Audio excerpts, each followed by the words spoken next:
It's such a good discussion.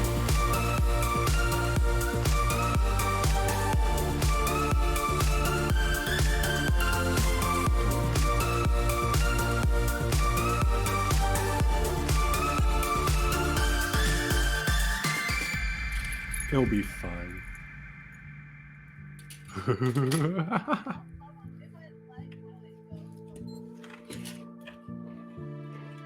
Based.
Hello, it's us. We're here. Oh my gosh, back for the semifinals of the Victoris Esports VAD. I'm going to be your host for this evening. My name is Becky, and I'm joined here by Gurf and Arland, and we are ready to get into some sweet and fun games for this evening. Talk us through a little bit, Gurf, what is happening this week for us? Well, first on the docket before we get into the games, there's been a little bit of talk out there in our Discord community because with this summer split coming to a close very soon, it's not done yet. We still got a few games to go, but we got registration for Fall Split open right now. You can put either register or Fall22 as a command in our chat. That'll bring you to all the information.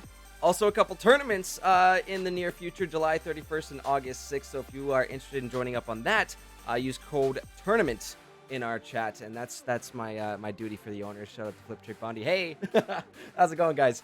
But in terms of tonight, friends, we've got the VAD semifinals. Yes, there is one series happening off stream, which is the Eagles Hornets. We will chat a little bit about them. But on stream tonight, we've got Astronauts versus Nocturnals, two juggernauts. Arlen, how are you feeling about the fact that we get to see these two guys on stream tonight? Feeling great, Gurf. It's going to be amazing, I think. I think we're going to be in for probably at least 4 games, maybe even a 5-game banger. I could see it. I could see it going that way. Like, as we talk about these teams and get into them, looking across at some of the names that we are going to see tonight, we have multiple finalists, multiple former champions that are in tonight's series. So either one of these sides definitely deserving of that one of those 2 finalist spots, but only one of them can make it. Absolutely. And there will only be one, but we can take a little bit. Let's talk about our brackets that we kind of created and thought about last week. Let's check in on those, especially now that we know where that's actually ended up. I know mine was pure chaos, so mine's already horribly inaccurate. Yes, but it was artistic and it was gorgeous. But this is the original. This is the up-to-date actual bracket, and then we can see how we did in a couple seconds.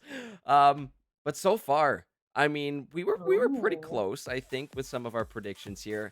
Astronauts took down I the was Lions. not close. You know what? The pictures make up for it. It's perfect.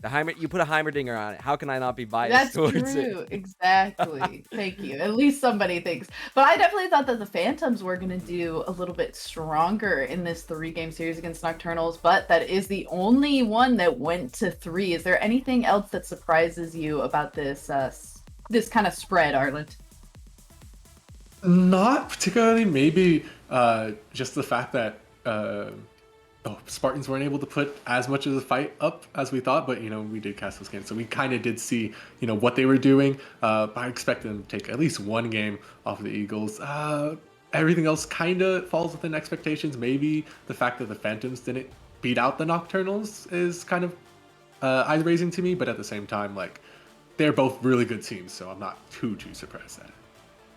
All right, and with that, yeah, let's take a look at what we predicted, see who is still in the running to, I guess, get the pick'ems points here, because it's definitely not me. As you can see, I thought that the Phantoms were going to take that series down.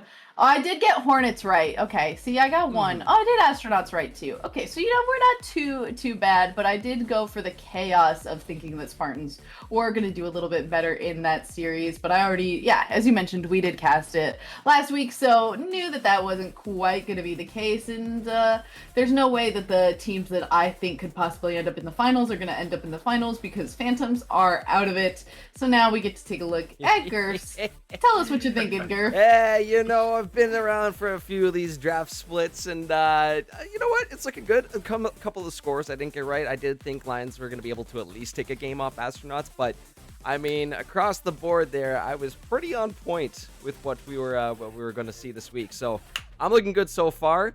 I think tonight could be a bit of a mix-up, what we see here in this upper bracket. Don't know how it's going to look yet, but let's see if I can continue being right. But Arlen, let's see what you had, buddy. Oh, brother. Expose him. Boom. Moving on over. All right, talk us through it, Arlen. So I obviously thought Phantoms were going to do just a little bit better than they have done. You Obviously, and that's me not the both. case.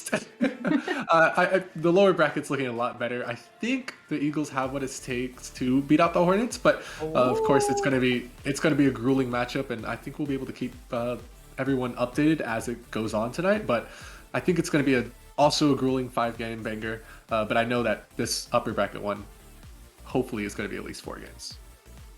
Yeah, regardless of who exactly was making it through with Nocturnals and Phantoms, we did kind of expect that between the three of us to be the closest series at the start there. So regardless, we're expecting whoever is going up against the Astronauts to at least put up a pretty good fight, and that is going to be where we are starting off tonight. So let's get into talking about those two teams. For the side of the Astronauts, what do you think are some pickups as far as champions are concerned that we should really be looking out for, Girl?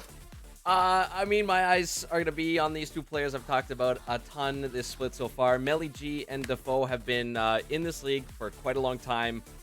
Full-out veterans at this point. There's no other way of putting it. Both of them have been in finals. Both of them won last split as well. So keep your eyes on them. But with saying that and being around, having that experience, the champ pools have expanded quite significantly since I first met these players. Melly's able to bust out all the favorites of the top lane. You got his Mordekaiser, you got his Fiora, you've got his Gwen, which can kind of sneak in there and surprise you sometimes. But a few of those wonky picks, we saw his top Zeri, which was really good, worked out really well for them. Did end up running into his AD Nico, which I don't know if he's going to unleash that in semis tonight, but is something funky we could potentially see him bring out. For Defoe, though, again, massive ocean of champions. I'd be really happy to see if he brought out his OG pick, which was that brand, but all those enchanters, burst mages, are his pocket picks, and I would expect to be seeing him on stuff like that tonight. Okay. And that kind of leads me into my next question, Arlant. What do you think is the game plan when you're playing against these teams that have, as Gurf said, an ocean of champions in their pool? Like, what do you do? Do you just ban the scariest ones, ban ones that you don't want to play against? What is your strategy in this pick ban phase as a result of that? Yeah, when I'm going up against teams that have huge champ pools, or you're going up against high level professional teams, right? The strategy isn't to ban out what they're good at; it's to ban what they can play, and force them onto things that you've never seen them before via your own picks, right? It's all about, this is where the coach comes in, this is where a really good high level drafter comes in, because it's about crafting yourself a team comp that you are confident playing, and they don't have the necessary tools, or they don't know the right way to beat out a composition. So for an example, a matchup I go to all the time, Katarina, right? Like, what do you pick into Katarina? You can use the data sites and say, okay, whoever has the highest win rate against Katarina. But if you talk to like some Katarina mains, you talk to some Kindred mains, you actually know that the real answer is Kindred mid into Katarina. Shuts her down completely from level 2 onwards. She's not allowed to play the game, and you can coast your way to a very easy victory off the back of something like that. So it's just all about knowing those tiny little interesting details that can change, an entirely, the mid matchup being from Champ Ocean versus a tiny champ pool into something completely flipped on its head, and you're just allowed to do whatever you want in the draft. All right, beautifully said. And then let's go to the other side of the bracket, Gurf. Explain to us what champions we're expecting from the other side, and which ones are going to be interesting to watch, especially with what we're anticipating from the Astronauts.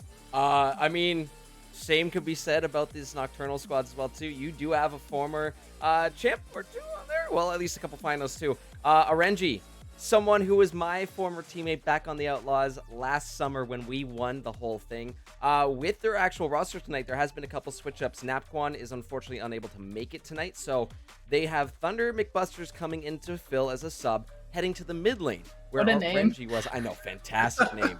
But that does mean Renji is heading back up into his role, which he originally came into this league with, has absolutely dominated it in the past, and he's going back up to the top lane. So there's going to be hot contention for that Mordekaiser, for that Fiora. Those are both champions that Melly G and Renji are very good at. I would think things possibly like the set, and if we get lucky, we can see his Gnar. I know he gets a little annoyed when I bring it up. It's like, hey, we're going to see the god. Maybe, no. It's a question mark. It really is team specific. It is comp specific, and in terms of when it's appropriate for it to come out, but when it does, RNG's pretty good at piloting that one, so I'd expect hot contention up in this top lane. A lot of 1v1s. These two players have a lot of history against each other, So I'm expecting them to really step up and make themselves shine and get those, good replay moments, get those clippable moments out there for the team. Other words, though, down in the bot lane, Southern Warrior and B-Pots, extremely strong duo. B-Pots is really good at stepping up and making sure his ADC is getting all the gold, all the resources. He's Warden, he's out there, he's making those engages, and a big one too is he is a roaming support. I think that's a big difference we're going to see between Gale and B-Pots. Is Gale very heavy on the enchanters. Seraphine, Sona was what we've seen so far here in the playoffs. B-Pots on that Alistar, you better watch out. You better have that mid-river warded because he will be there 5, 6, 7 minutes as soon as the jungler's done that first rotation and hit you up with that triple gank. Oh, definitely spooky and something that I'll be watching out for. Arlind, are there any final thoughts you want to share about the teams that we're going to watch tonight and champions you think they might pick up and matchups that we might see? Yeah, I mean, honestly, I think if you can play the Gnar, Gnar isn't actually a bad pickup right now. You see him a lot in the LCK, something, a Gnar, Wukong, you often see paired together. And generally on the opposite side of that, there's a lot of different picks you see those LCK top laners going to. You see a Sejuani often, not my favorite pick. You see Gangplank, a much better pick. Irelia, the perfect pick. But if you can't play Irelia, Fiora is basically the same champion, in my opinion. She's a really good one into the Gnar. Moving on down to the mid lane, definitely might see a few different variations of Corki come out. Even though he was nerfed, people still kind of are on that Corki train. I think there are better ranged matchups, such as the Xerath, maybe even an AP Kog'Maw could come out, and you could play around with the range on that. Orianna, very good with the Wukong if you're able to grab the Wukong up. And yeah, if you're able to play those roaming style of supports, aka the Amumu, who's just buff in the support role, definitely going to get picked up. Probably grab it alongside a Zeri or something that can kind of be there as well if they want to, but can also stay down in the bot lane. A Sivir was just recently updated. Probably going to see her come out. Oh, all sound like exciting pickups to me, but that is going to bring us right into our predictions for tonight. Who do we think is going to take down this series? Gurf, start us off. What are your opinions, thoughts? Pain. This is tough, right? Because even chatting to you guys before coming in here, it's like, I know a bunch of these players on either side of this series tonight, on either side of the brackets, and it's most like, can't try your best not to have bias as a caster, but you have bias for one side, bias for the other. It kind of cancels each other out. So I got to go with what I think is going to be the most realistic thing. Follow my heart, which what I put on my bracket the other week as well too. Is it going to be a big series? For sure. Can I see it going the full distance? Absolutely. But in the end, it's this dominating team we have seen so far throughout the entire split. I got to say Astronauts 3-2. Oh, all right, Arlen. Talk us through your choice and what you think the series is going to shake up like. I think the Nocturnes have some ideas and plans in their back pockets, some, little monkey wrenches they can throw in the spanners and the works of Astronauts' game plan. And I think that will allow them to pick up a game, potentially even 2 off of this roster. But like Gurf, I think the Astronauts are a little bit too dominant, and it's probably going to be a 3-1 for the Astronauts. Oh, 3-1. Okay, we're really looking to get nitty and gritty for y'all. But I'm kind of in the same boat, actually. I mean, I thought that the Phantoms were gonna do a little bit better, and now that whole section of my bracket is kind of washed, I have a clean slate. I can pick whoever I really think is going to take it down. I do ultimately think that it will be the Astronauts as well, but I'm going to continue to cause a little bit of chaos. And I'm going to say that Astronauts are going to get it 3-0. I think that Nocturnals will be able to put up a fight. They might be some long games, but I think in the end, I think that Astronauts are just going to be that much stronger. I just have to come up with a different answer than everybody else. When I'm the last one to announce, I gotta continue to go for the hot takes. So that's where this thought process is here. And I believe that we are just now waiting for the final few players to get into this lobby. See if everybody's ready to go. We got a few of the Nocturnals on their way in right now, so just a few more minutes, hopefully. I've got, everything's queued up, ready to go. Predictions will be ready to go as well, too. So, just as we did our predictions, I want to hear from the chat, too. Let us know who you think is going to win this. I wonder if I did a poll before we actually do predictions. You know what? Ooh. Might as well. Yeah, We got some why time. not? We got some time. Who will win the series? Because that's how I type out and talk to myself at the same time. Will it be It's okay. I do the same thing. And I think people who don't talk to themselves as they type are like, I mean, for some things, I think it makes sense, but for the most part, like, I don't think I could make a coherent sentence if I don't, like, talk it out a little bit. Like, if I'm trying to come up with something, like, that seems really smart, I have to be talking it out at the same time, because I have to, like, hear myself talk through something, be like, does that sound smart? And then I'm like, Sometimes. And then we go in and change. No, even Yeah, I you got can the also whole let setup us right know now. in It's chat. like, think. I just have to like keep myself on one track for a second, and then once we're done, okay, Keep we're yourself good. centered. Yeah, so I don't. Yeah, let completely us know space in get out on chat. screen. Do you also talk through what you're typing? Yes or no? Chat. Interested. That should have been a real Sometimes, poll. maybe. That's the who wins the series? Who knows? But we want to know: do you talk to yourself while you type on your computer? That's what I want to know. I'm interested. Let me know. Sate my curiosity a little bit. All right. I think that we haven't talked about kind of mid lane situations. We talked a lot about top, a lot about bot, but I want to know some spicy things that we might expect from the jungle and the mid laners here as well. Ooh, I was taking a little peek. I know, Arlen, we've talked a lot about the Wukong this split. Lindblom has been busting that out. I wouldn't be too surprised to see it, but I want to get your opinion actually on this matchup, Arlen. The Wukong for Lindblom and something KYB Cat has been whipping out has been the Lilia. So how do we see those two facing off against each other? Ooh, depends on how good Lindblom is at the Lilia, or sorry, at the Wukong. It is a Wukong favored matchup, right? It's very heavily in his favor if he's able to time his W correctly to really negate the whole Lilia sleep damage. However, if the Lilia is able to get going, start dancing around him, start really making his life hard for him to enter fights and find good skirmishes for the Wukong, it's a lot more Lilia favored. She loves those tiny little 2v3s or 3v3 fights, whereas the Wukong wants to be in those huge team fights or those 4v4s where, you know, everybody's just piling in all at once, one at a time or something like that. That's where Wukong shines. That's where Wukong gets all his damage and all his value from. Lilia, exact opposite, right? She wants to be in those tiny little fights, tiny little skirmishes that snowball into something greater, where she can really maneuver around a fight and really look to put on massive amounts of damage without really, you know, too much at stake. I'm excited for that. It's also KB Cat. My apologies. Not KYB Cat. What am I thinking? How can I do this to this lovely jungler? No, but I'm excited to see that, right? It's gonna be who knows their matchup better, who knows their champion better. In terms of roaming too, I mean, both those champions, the Lilia Swirl Seed from downtown, it can really catch you off guard too if you're pushing a little too hard in lane. But A bowling ball. I love it. I love it. Going bowling in the mid lane. We are close though to hitting up this draft, guys. So, you got any thoughts before I take us over? Oh, I'm hoping that they pull out something spicy. I want to see something that hasn't been done before. I get that might have happened in the first game, so I'm going to cross my fingers for some of these later ones. I think that like the first game usually ends up being just like, okay, let's go for something tried and true. Let's like put our research to the test, see if there is something that the enemy pulls out that throws a wrench in our original plan, and adapt from there. It's really once we start getting into those later games and we start to see those like on the fly adaptations that I think I start to get really excited. Arlen, thoughts before we go?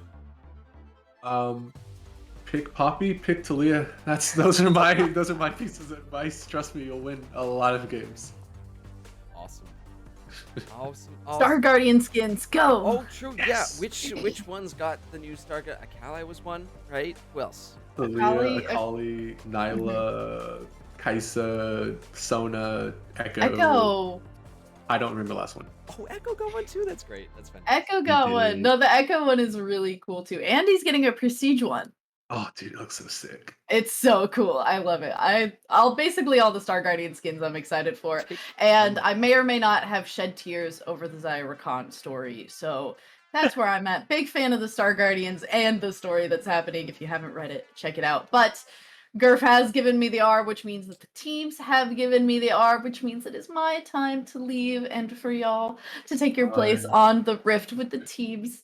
Goodbye, and bring us through some snazzy, spicy games. Will do, Becky. Will do. It's time, though, for draft number 1 of tonight's best of 5. You know what? Might have to make a coffee there, but if we end up getting to like that game 4, game 5, But that's okay. I don't know about you, Arlen, but sometimes through these bigger playoff series, I like the players give me energy. They lend me their energy. It's full spirit bomb mode out here where I'm just collecting it. But yeah, these guys are ready to go. It's draft number 1. Just a reminder, Nyla is disabled for the rest of the split. I think it'd be a little questionable if we brought her in for semifinals, finals. Arlen, have you played against her yet? Have you played? She's busted. Very busted. She's right. She is very busted. Well, yes. we'll see how that comes out in the fall splits. But Belveth is on the table. We do have all those other spicy picks that are available. So let's see what is going to be happening here tonight in terms of draft. There we go. I think I got the right link now. Beautiful. We're rocking. We're rolling. Nocturnals, blue side. Astronauts chose the red side. I wonder how that's going to play out in terms of counter picks. If they're going to save something for that top lane for Renji or Meli G to counter out. I think that might be a potential angle here tonight, but I'm excited for what is soon to come. Lilia is gone, though.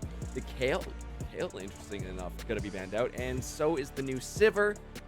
But I think we're going to take things nice and slow, nice and easy for game 1 if it does end up being the lovely Ornn. Yeah, I was hoping you don't just blind pick Ornn when there's a few are still up. Gwyn's still available. So many strong picks into the Ornn, so many strong picks into the Cho'Gath. It's risky, just blind picking any of those tanks. But yeah, there's still a lot of strong stuff on the table for both teams, right? There's still the Seraphine, picking up the Enchanter in the bot side. This is where you probably counter it, counter its support position by just blind picking your AD carry, blind picking yourself a nice roaming support makes it really difficult for them to decide where the Seraphine's going to end up going because, okay, so if she goes bot side, she doesn't really do too much, but if she goes mid, she probably gets roamed on and she probably dies every single time. It's, a rough life for this Seraphine. So they're going to go ahead, pick up the Jhin Diana, which sets them up for a Yasuo / Yone / Aurelia, one of those AD mid laners, or can go mid herself, set them up for, an AD jungler such as a Talon or a Zed. Allows them to really get a lot of damage on the board super quickly. Astronauts laying down the gauntlet instantly. I do like that early Diana as a potential flex between Lindblom or Defoe because I can really see either one of them playing that champion, making use of it, and it still kind of hides the hand of, are we going to bust out the Yasuo? Might have to actually draw a ban out if they don't show it, or question mark is, who is going to pilot the Yasuo if there is one? But Seraphine is definitely a takeaway from Gale, as that is a huge pick for them, has been throughout the split. But definitely good in the hands of B-Pots too if it does end up being in that bot lane. Another potential flex, that's always been the benefit of that B1 Seraphine, but I'm seeing a lot of poke coming through, so keeping some distance, a lot of damage coming to late game, but that is an expensive build if you are going that Ezreal, so will take a little while to come online, and luckily enough, there's that beefiness in the Sejuani to hopefully get him to that point. Yeah, it's looking kind of rough though from the side of the Nocturnals, right? You're going into Diana, you know that the Yasuo is a possibility, and you're kind of giving up your only chance to draft 2 champions who are extremely good into that composition, namely the Poppy and the Talia, right? This is kind of saying, you know what, we're going to just deal with that as it comes, we're going to poke out the composition, but the thing about poke comps is, if they're able to get on top of you, which is Sejuani is able to do relatively easily, you're dead, and you don't really have too many ways of getting out of that fight once it gets started on top of you. So they have to draft really carefully in these last 2 picks here, as we're going to see the worst Seraphine come out. Sona getting picked up for the Astronauts, and Sona Jhin into potentially Seraphine Ezreal. That's one of the lanes where it doesn't really matter what goes on down there. It's all about everywhere else on the map. You like poke? Well, we got some poke for you down in the bot lane. You like healing? But really, it is a very, very close champion. They're almost carbon copies of each other. And that is something else that Gale played last week in quarterfinals. I think it was the 2 games they played, Seraphine, Sona, so has some experience on it, knows what's up. She's not, when Seraphine first came out, Sona was just like, swish directly into the dumpster trash can, out of here. I don't know how you feel about her starting to come back. She's been kind of popping up here and there a little bit more frequently, but comparatively, are we still on the Seraphine train? I think Seraphine does more and is better at most things, but I think Sona is kind of unbeatable when it comes to pure shielding, pure healing, pure speed up. Sona's the pick that you got to go for. So if that's what you want from your enchanter, Sona is by far and away probably the best enchanter there for that, and especially in the late game. But if you're looking at, utility, the charms, the slows, the damage that can come through as well, sustainability for the team with a Moonstone constantly healing off of your damage, Seraphine's going to be your better option. So they both kind of do the same thing, but they specialize a lot more at one thing, and Sona is just way better at the healing department. So with our last 4 bans, pretty much 2 supports and jungle/mid, it just comes down to this blind pick. Kind of locks in for us where this Diana is going to be going, and potentially it could be going into the jungle, and yeah, it will be. That is 100% going into the jungle for Lindblum, because that Lux range burst mage, you got nobody else except the foe who can pilot that to perfection. So I am very excited to see what kind of burst is going to come out, what cooldown he's going to be at by level 3 R, and it is quite obnoxious at some points in later game with the Lux how much damage in just like 20 seconds, if that, for the max R cooldown. It is quite 15, I think. yeah, with cooldown reduction. it depends on your boots, what kind of runes you're taking for sure. We got lucky. It's happening. It's Orenji's Gnar. Oh my goodness. I was hoping, I had my fingers crossed under the desk, no one saw, but I was like, I would love to see Orenji's Gnar. It's been many splits. It's back though, folks. Woo-hoo. Let's go. I'm so happy. I can tell. And now it's just a matter of what do you pair. You can't really pick Orianna. That's not on the table until Lux. It's just one of her hardest matchups besides, maybe Kassadin. Maybe a Syndra you could pair with the Gnar. You just want something that kind of wombos combos with this Sejuani with that Gnar. And I'm not quite sure if Victor is that answer. Victor's, more of a disengaged champion. But when you have a Seraphine, when you have a Gnar, when you have a Sejuani, this is like screaming the go button to me, right? You want to go in and really just pile on a massive amount of damage, a massive amount of AoE team fight that really makes it hard for the Sona to even exist, because she loves those long drawn out team fights where she's able to get a lot of shields off, a lot of heals off, a lot of speed ups, maybe even 1 or 2 ultimates in there. But yeah, this is really interesting and really counterable, blinding the Gnar, especially with that Fiora still up, especially with that Irelia still up. This can get really rough. Irelia Diana, super strong combo. You say it. You summoned it to existence. Oh my goodness. Irelia is something both Melly and Orenji actually can play, but tell us a bit more about why this Irelia is going to be scary in this first game here, Ireland. Well, number 1, let's just talk about, the Gnar, or let's say Irelia versus ranged matchup situation. She's probably the best pick you can go into any ranged matchup. Vayne, Gnar, Teemo, Kennen, the list goes on and on. You want an Irelia on your team. Why? Because she's really good at just getting in their face, shutting them down, and not letting them return any damage onto her with her own W. She has a lot of sustainability with that W. She heals up off their poke with her Q. She can stun them for just enough time to hit on top of them, and then with her ultimate, she can slow them and make it hard for them to kite away from her. It's just an insanely hard matchup no matter what you do. You pair that with that Diana, all of a sudden Irelia becomes a teamfight monster because she's doing all this AoE damage dashing around, and you have to watch out for, a Diana with Moonfall on top of you. These guys are going to be running through, 1v2 or 1v2s, 2v3s, 2v4s even. And if they get far enough ahead, this combo can 2v5 easily. Yeah, that's the scary part, is the amount of combos that can follow up on each other for the astronauts while still having a Jhin in the background doing his thing. Right? You think about it, what's going to be the main engage here for the Nocturnals? Yeah, you've got the Glacial Prison from the... Nope. Glacial, not prison. Is Sejuani's Glacial Prison? Am I losing it? Glacial Storm is a Nivea. It is Glacial Prison. Yeah. This game too long. That's going to be one of your main ones. Yes, you could follow up with the Seraphine. Yes, the Gnar, if you proper grammar on that. Those can be great, but there's a lot of follow-up that can interfere with all that wombo combo that can come out of the Nocturnals. It is a very specific order you're going to want to hit it too. Well, I think you're right. For the astronauts, they've got a mixed match of things they can use to find picks, use to get those team fights in.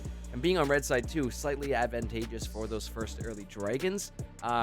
That is definitely going to be felt, the damage coming out of the astronauts by the Nocturnals in those early levels. Because again, Ezreal doesn't come on until late. Those Q pokes are going to be kind of not just be a little tickle, be like, oh, he hit me, not too bad, until you get to that 20-25 minute marks where he's got 2.5 items, and it's like, okay, yeah, Ezreal is like here to kick my butt, I need to run away quickly.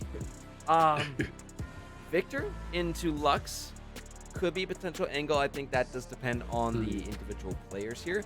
Yeah, you can keep that Victor at bay, but if he gets on top of you, if he gets any slow, if he gets that Chaos Storm paired with his trap, it can mean certain death.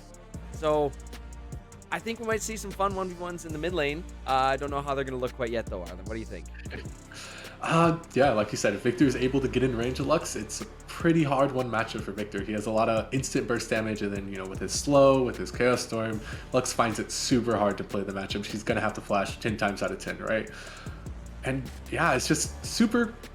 The Nocturnals have a lot of way in, they have a lot of ways to disengage, but their damage is kind of lacking until the super late stages of the game, right? They're really relying in the early game on the base damage of Sejuani, on the base damage of a Gnar, on the base damage of a Seraphine, and then they're going to slowly transition into the Victor, into the Ezreal, and that's how they're going to, you know, play out the game. On the other hand, Astronauts have, you know, early mid-game damage with the Diana, Irelia. They have late-game damage with the Lux and Jhin, and then they have the Sona just kind of supporting that all the way through. They're looking to play this game sort of splitting across the map, looking to play for the Irelia, transition it into the Lux and Jhin later, and all the while you're going to have a tank Diana in your face doing like 600 damage per every third auto, right? She is... I hate tank Diana, but I love Diana, so really at a crossroads right now. It's funny, I was like, oh yeah, Sunfire Diana is a thing. Oh yeah, it's brutal. It takes so much and it still does a respectable amount of damage. So I think this one, I would give a little bit of an edge for the Astronauts draft. Not impossible here for the Nocturnals to turn it up, to get to the late game where Victor, Ezreal become absolutely terrifying monsters, but so do the Astronauts late game. Aurelia, you hit her level, even by level 16. Q. Good night. See you later. We'll have to see how this one goes in just a few minutes, because we are going to take a quick break while we get ourselves prepped, ready, and I don't know what else we got to do between that. Prepped and ready. That's pretty much it. That's the list right there. 1, 2, A, B. That's it. Predictions are up right now, so you can use those channel points to let us know who you think is going to win game number 1. And as a reminder, registration is open, so you can use the command fall22 to take you to registration for the upcoming split. With that being said, we are off. We'll see you back here in a few minutes for the game 1 of tonight's best of 5 semifinals. Remember, only one of these teams are going to be making it through to finals next week. Let's see who's starting it off well.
alive, can't put me in a box.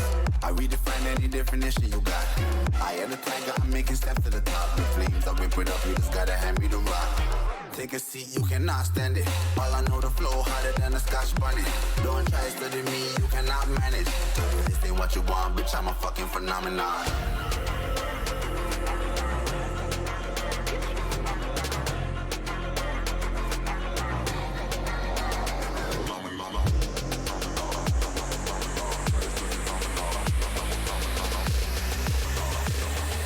This ain't what you want, bitch, I'm a fucking phenomenon.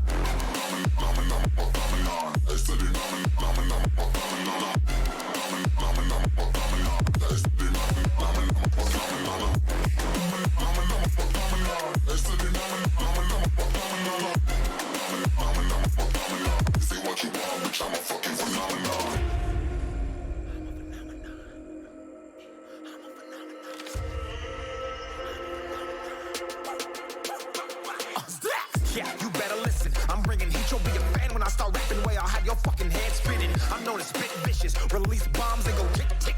Boom, you blow me that head missing. I'm a phenomenon. Stacking cheese like it's Parmesan. 8 different flows, call me Octomom. I'm moving fast like the Autobahn. And I'm independent, so I'm not your fucking starving like it's Ramadan. Sick, twisted, gifted. Can't copy, printed. Can't hold me down. I shape shift, I'm liquid. I killed this beat, I might get convicted. They know how I move, it was predicted. Persistent, spoken into existence, so consistent, no assistance. Hear me once, become addicted. If I rap it, then I live it. There's no cap, and I be freaking listen. This ain't what you want, bitch, I'm a fucking phenomenon.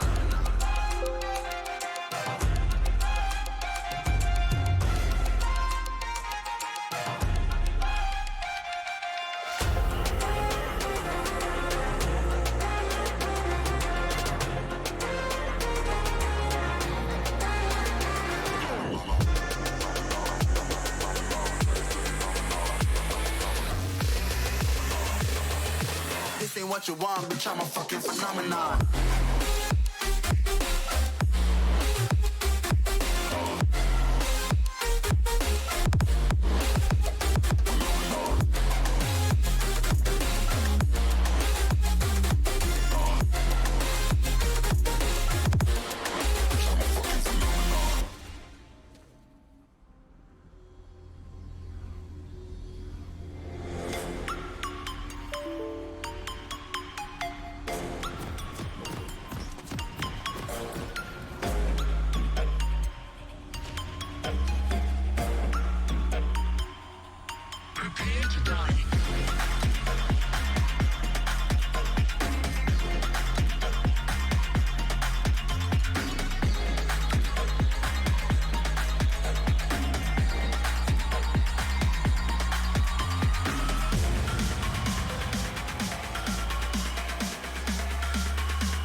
Hello, ladies and gentlemen. Welcome to the semifinals of the VAD. We got 2 teams on this side. We do have the Hornets Eagles on the other side of the bracket that is currently off stream. We'll do our best to keep you guys updated, but here it's Nocturnals versus the Astronauts, and we might have a nice spicy start to this series tonight. Little invade action. Ooh. Uh-oh, B-Boss doesn't see it. He doesn't see it. No, B-Pots comes around the corner. He's getting hit with abilities. He flashes away, but he dodges the Lux binding. Will he make it underneath? Yes, he will. Luckily, survives the absolute rampage that the Astronauts have started this game with, but it's looking like a couple deep wards will be the only answer Nocturnals have. Yeah, I mean, I thought B-Bots was dead. He walked up just a little bit too far, managed to flash the Jin W and dodge the Lux binding with some fancy footwork, and that's pretty much all that was between him and untimely death. Then 400 goals over to probably Defoe there. But otherwise, yeah, those deep wards are going to be super helpful when, timing Lin Boom. But, I kind of want to highlight that he does have the option of like looking to fight Sejuani early. Sejuani does have some early damage that allows her to really, that's what allows her to go into the top lane in the first place, but it's not a Diana, right? It's not a Diana. She's going to lose those fights, especially if her Conqueror gets stacked up. It's not a close one. So if she's able to get the early jump on this Sejuani in the jungle, you have to imagine it goes 100% her way. Yeah, I actually like that point you bring up, Arlen. The fact that we see the Conquerors for both Melee G and Lindblom. Any of these extended fights, keep on going, you get the fully stacked Conqueror, it is 100% going to be going in the way of the Astronauts. But we'll see if any of that burst does come to fruition. We see a little bit of poke already in this bot lane. Keen, it's that 4-shot off, and it is no joke whatsoever. See that one coming through, but for now, nice and easy. No roams yet. We're going to keep an eye on those junglers, actually, as they do make their way through the jungles. And both of them heading up towards that top lane, so the prediction might be right. A little bit of poke. More in that mid lane. Thunder McBusters, not liking what Defoe is doing to him. Super pushed up there. Questionable gank angle for that mid lane, Arlen. Initially, but generally when you have a Sejuani, you want her to wait for like that level 6 before you start ganking lanes without a melee in there. With melees, you can gank whenever, right? But without the melees, you want to wait till level 6, but it's going to happen anyway. Defoe hasn't had his opportunity to ward just yet. There could be a flash angle for the Sejuani. Oh, that's going to be the knockup, but not quite enough, and the flash used to get out of the Victor cage. So another summoner burned in these early stages of the game, which might put a little bit of a target on the back of Defoe, but for now is A-okay. And now we see the Sejuani heading up top, but a quick, brief little pause. Hopefully not for too long, but if so, we'll come back to our draft table. We'll chat for a little while longer. This is a pretty nice start, I would say, from both sides so far. Getting their farm in, you see almost equalized numbers, except in the jungle where that mid, what do we say? Little mid gank there did take up a little bit of time. Lindblom already up, that's 2 camps, Arlen. Yeah, Jungle math. About 2 camps, yeah. And yeah, that's an interesting point I kind of want to make is, one is that they're both pathing towards the top side. They both recognize that top side decides the game essentially, right? You want the Irelia to get ahead or you want the Irelia to stay behind. Either way, both junglers want to be up on the top side of the map. The thing is, Sejuani exposing where she is and coming from the bot side allows, Lindblom to get into his head that the idea that, okay, this is the opportunity I've been waiting for. I want to invade now, right? Like, he has the camp advantage. He's going to be able to get the Scuttle Crab in a little bit. He's going to be able to walk right across the jungle and start fighting the Sejuani on her blue buff, start fighting her at her Gromp, at her wolves, and the Gnar can't really roam, and especially with the pressure that this Lux is exerting onto the Victor can't really roam either unless he wants to lose a lot of waves, and even then the Lux can probably follow up on that roam. So Lindblom has the opportunity to do a lot of damage to the Sejuani off of that one gank mid, even though it did give them kind of a weak point to exploit later in the fact that Defoe lost his flash. We're going to go ahead and come on back to our draft screen, just, so the stream can take off a little while. Hopefully everyone's being nice in chat. There's nobody sneaking any peeks at what's going on the minimap. But for now, we'll just have to wait until Mr. Beepots does come on back. Huge shout out to Beepots for actually doing the graphics for tonight's stream. But right now, I'm looking at what we might see coming up in the near future. And with the Diana heading top, we want to see Melee G maybe. I don't like to say let off the gas because I always want to see just pedal to the metal all the time, flat out. But maybe ease up a little bit on that top wave. Let it push out to make that gank opportunity potentially a little easier on them. Herald is an angle too. It is quite early, though, for that Herald to be coming on out. So it's really just a start of getting control over that top half of the map, making sure that it really gets whatever resources, whether that be a Herald that can get you more plates early on in this game. I think that could be a huge snowball potential angle here, Arlen. Absolutely, and you kind of said you hope Melee lets off the gas. I hope Melee does it because I want to see Melee shove this lane in and roam down. Not even a little bit. Roam down, okay, go into the jungle. You guys can catch out Kai. Kai. Yeah, Kai. I know I was yes. We're close enough. You can catch out the Sejuani here, right? And you can get her in our own jungle. You can really hurt her, maybe even kill her, get first blood on the Aurelia or the Diana, and you get a full top side yourself. You split the map in a way that isolates the bot lane, and the bot lane doesn't matter at all, right? They're both going to be doing the same things. They're both going to be poking and hitting at each other. Neither lane should really die right here, and this will allow you to accelerate this Irelia so far ahead. They can never contest your control until Sejuani hits level 6, and if you put her this far behind, 3 quadrants over her, that's going to be way later than the Diana hits it. I'm excited. I kind of like that. You know what? Even better than what I was thinking. I was like, yeah, you know, you put him back, get a gank. Very textbook play from my end, but you know, Coach Ireland here has got the plays here. Coming down in the jungle, I think that's even more, yes, aggressive, but I think would be much more rewarding, especially in these early levels.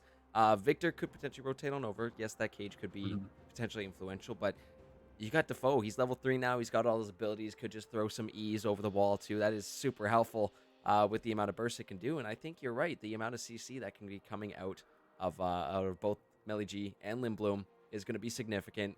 Plus, the Conqueror stacks is going to be, I think, what wins them those early game fights. So might as well use those small advantages here because they will add up to a huge amount of gold that will eventually help them out in this game. And then you don't have to worry about the late game, Ezreal. You don't have to worry about the late game, Victor, because you're looking to end this game around that 25-minute mark if you get such an early lead. But we'll have to see how that one goes.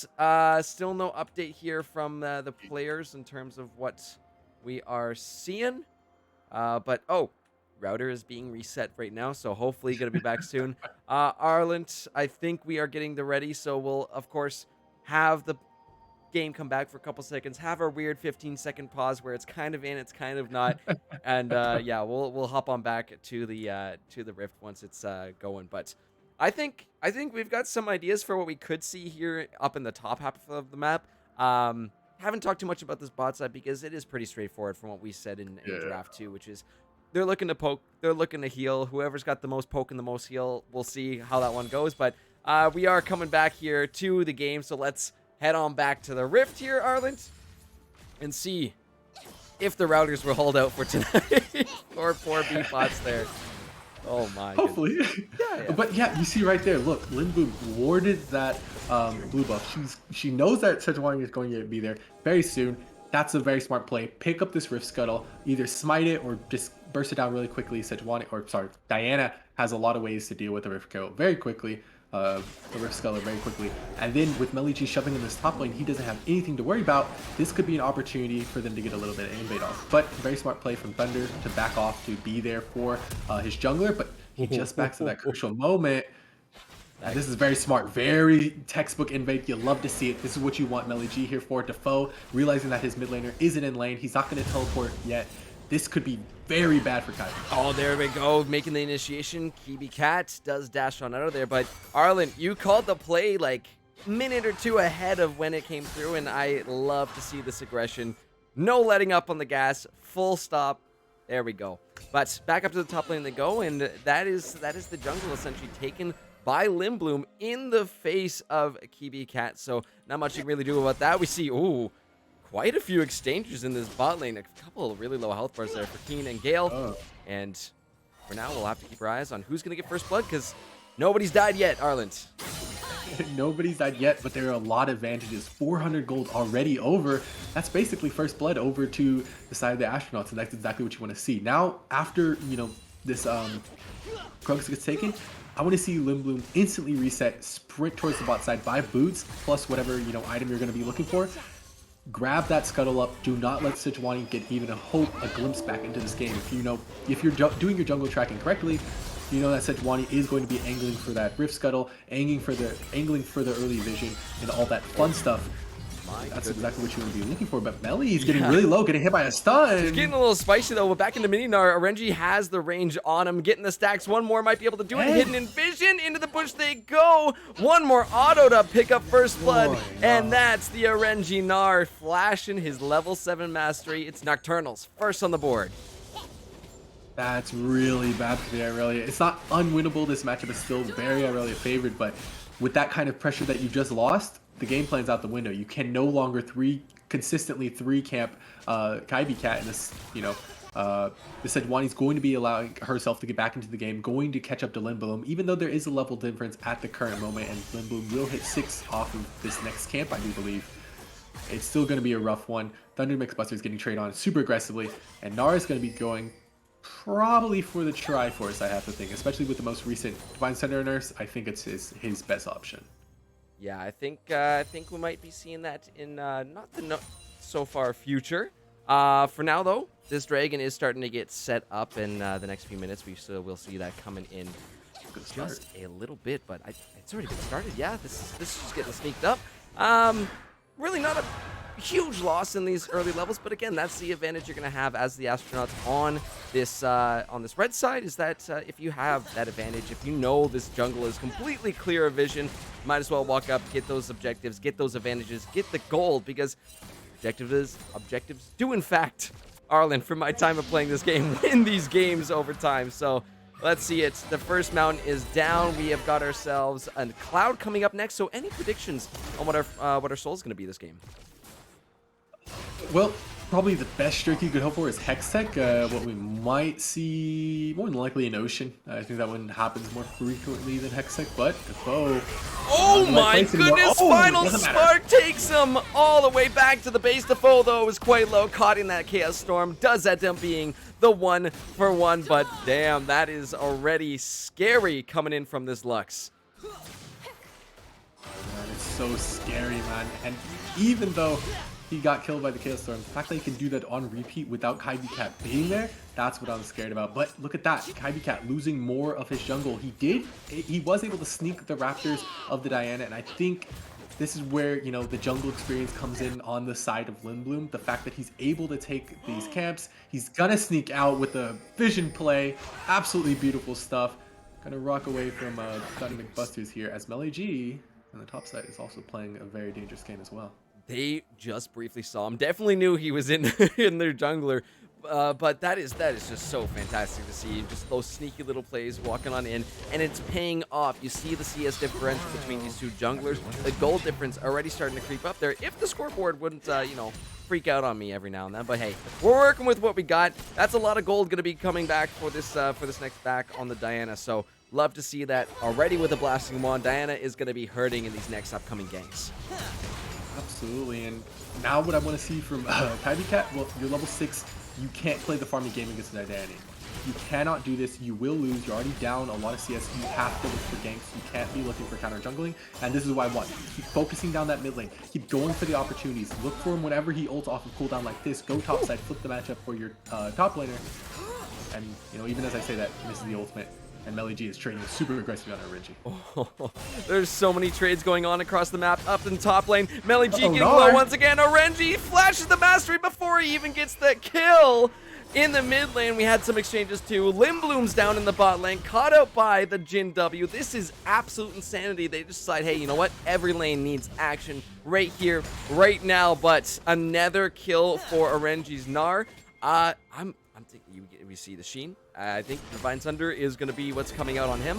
But there's also a Herald up on the map. So, again, may we see Lindblom getting aggressive for this next objective? I would say yes. But Kaibi Cat is saying, hey, you've stolen enough of my farms. I'm going to get at least one of them back. And that's a smart play. They knew he was bot side because the bot lane had thrown, you know, a couple abilities into a bush, hit him. So they knew Lindblom was down there. You go top side, you take that back, and now all of a sudden you're no longer as down as you were. Irelia is continuously missing these E's. This is not helping your lane at all.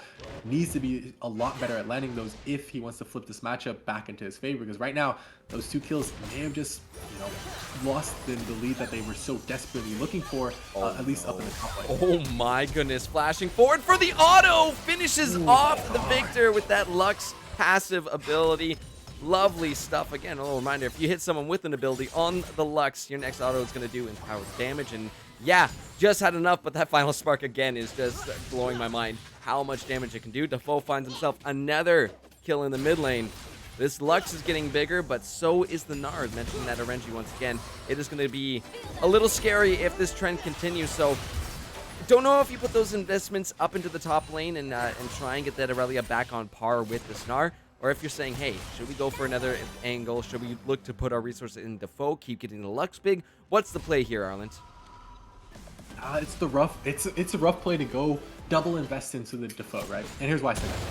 You're both AP, right? Yeah. You know, Lindblom is AP, Defoe is AP. They counter it very easily with a Whitsand on Gnar, with, you know, Force of Nature on the Sejuani, with, you know, a few different items, Zanya's on the B pots and on Thunders.